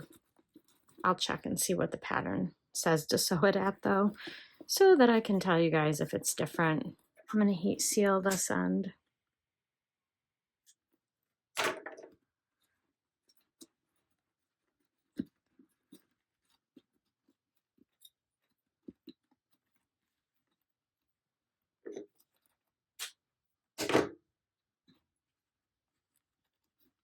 And this end. You could also fold it over.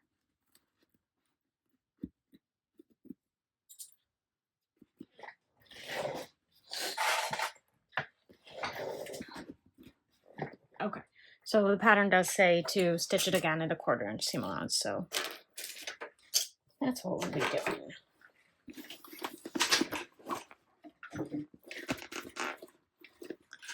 My zipper pulls are up here, okay.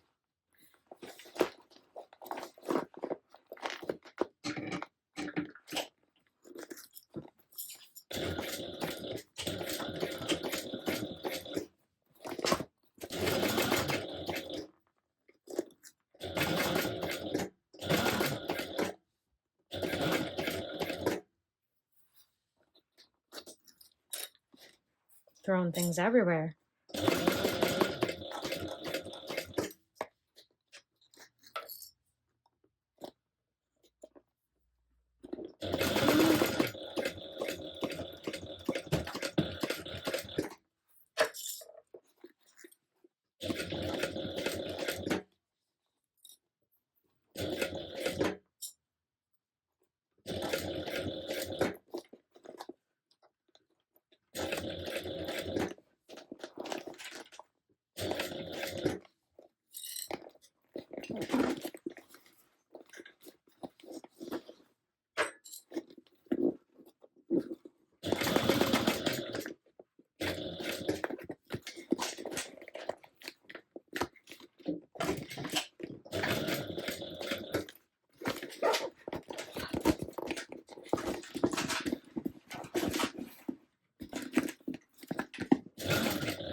gonna just trim my threads while I'm here.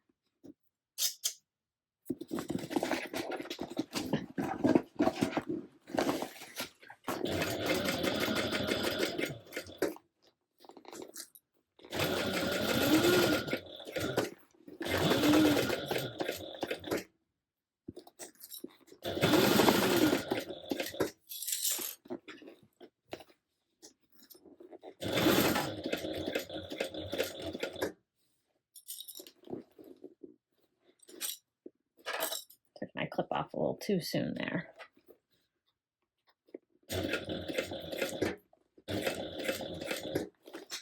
Hopefully I'm catching both sides of my binding. That's my only concern here.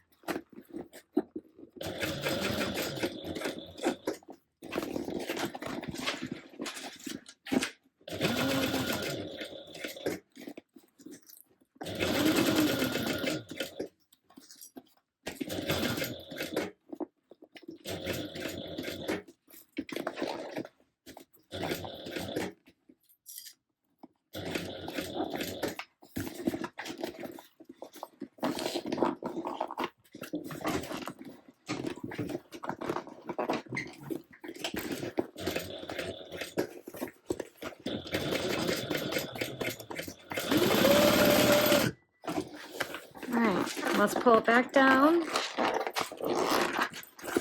and make sure we're still happy with it. Spoiler alert, we're happy with it no matter what. It's going to take a little bit of training. Whoa.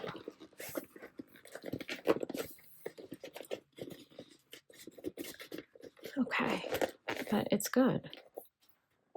Okay, so this last bit, all right, I just unzipped my zipper. So this is just how it's unzipped. Now you're going to take it and you're going to turn it wrong side out. So this is what you should have right now. Then we're going to wiggle this in here and we're going to line everything up.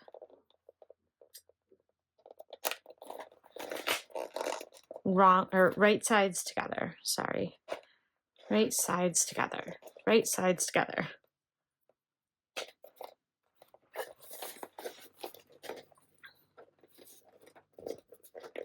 I feel like this is going to be challenging in its own new way, so.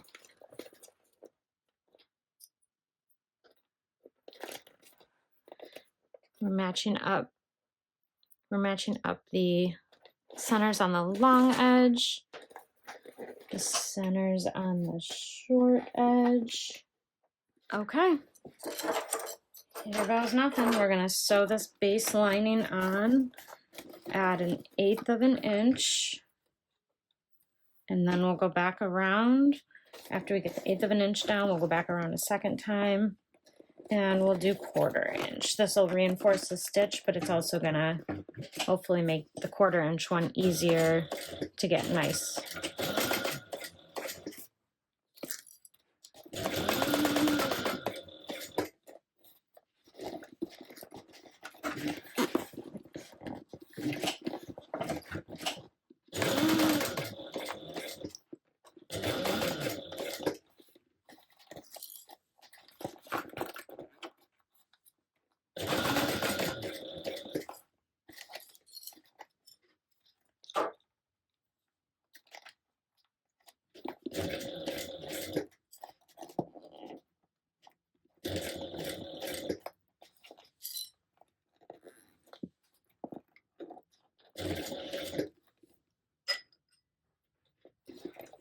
Uh-oh.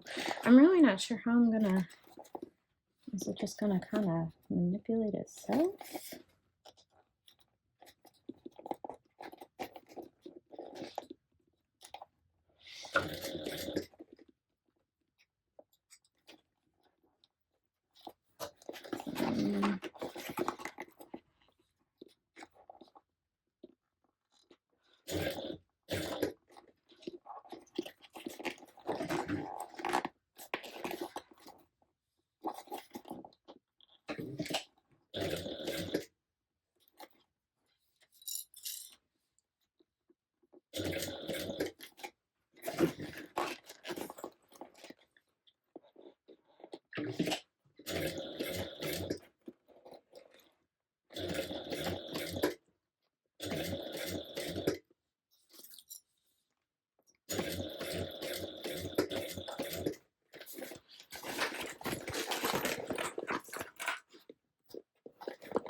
she's a beast. Oh my goodness. It's gonna be so worth it.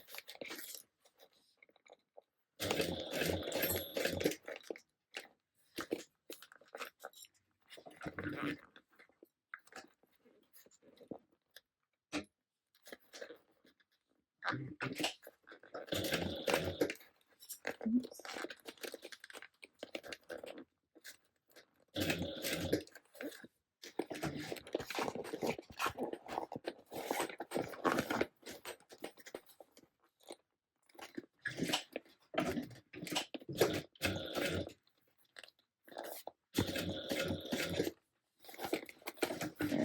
Everything's coming unclipped. Oh no.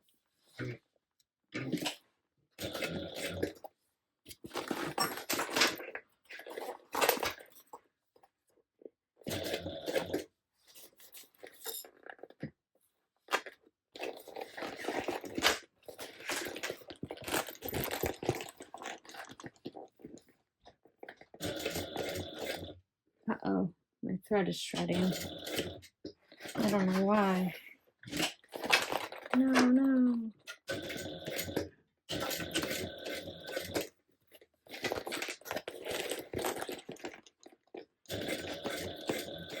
And I'm just kind of holding the base in place from the underside.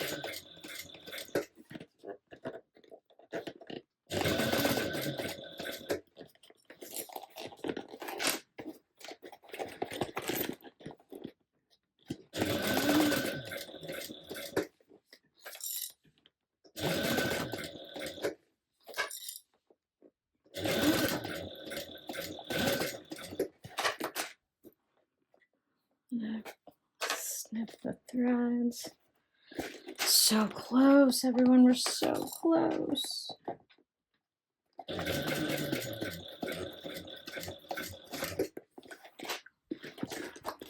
My straps keep getting stuck on the corner of my table. I wish I could show you all the hilarious sight it is behind the scenes to manipulate this bag on my table in the small space that I'm in. You all would get a kick out of it.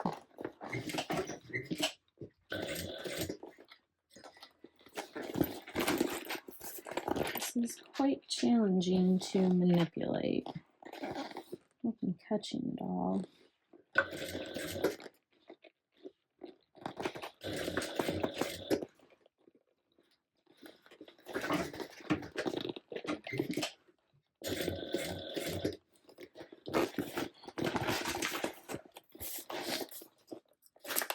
Hello.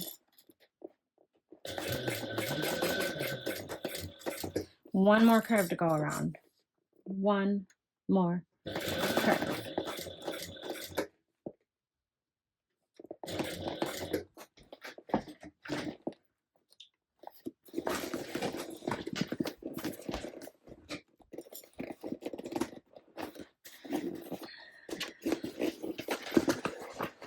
Can't get around this last curve.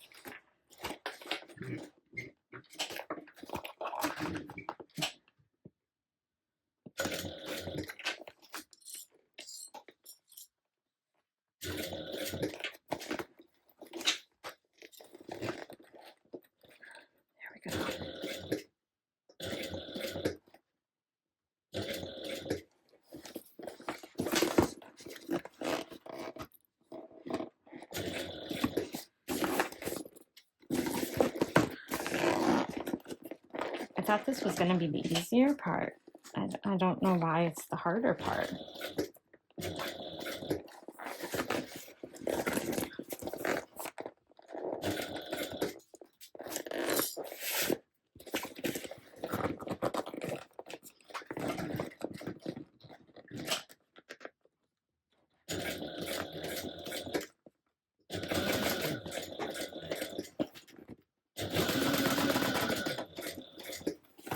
Okay.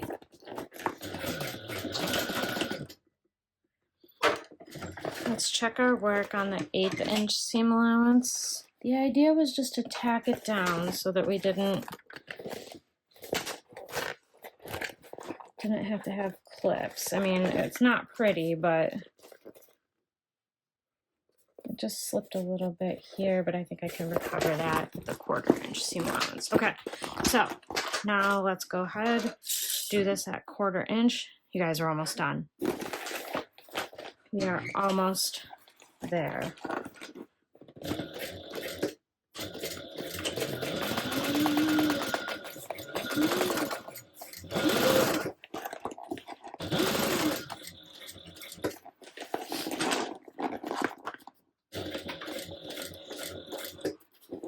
And I'm just making sure that my material is laying flat underneath as best as I can so that I don't end up with puckers, hopefully.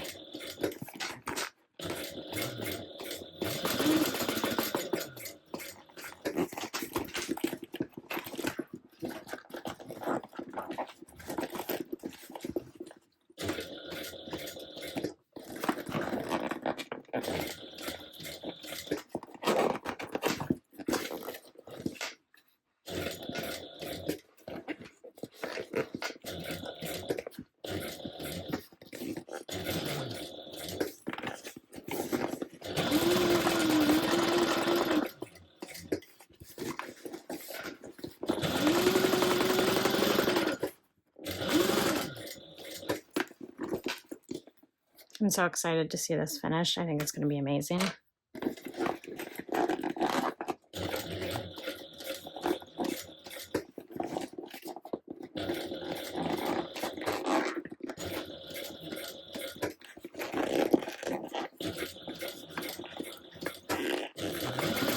Doing the same thing. I'm just trying to keep everything flat underneath.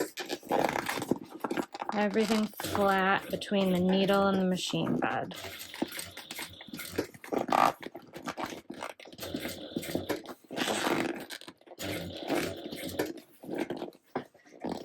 Hopefully it worked.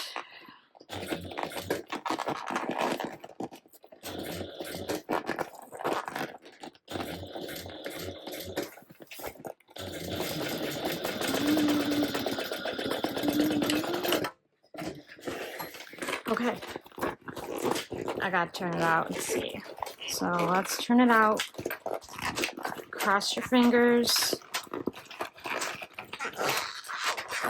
Oh my goodness. Okay, so it's not my best curve, I'll be honest, but it's also not my worst curve. So the only thing left to do is put that last piece of binding on. So let's do that real quick.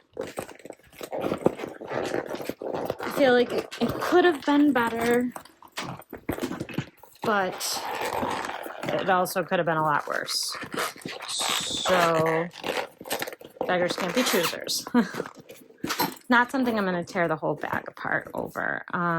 Let's go ahead and put that binding on. Let's go ahead. We're going to stitch this down at a 1/4" seam allowance, and then we are done. Let's do it.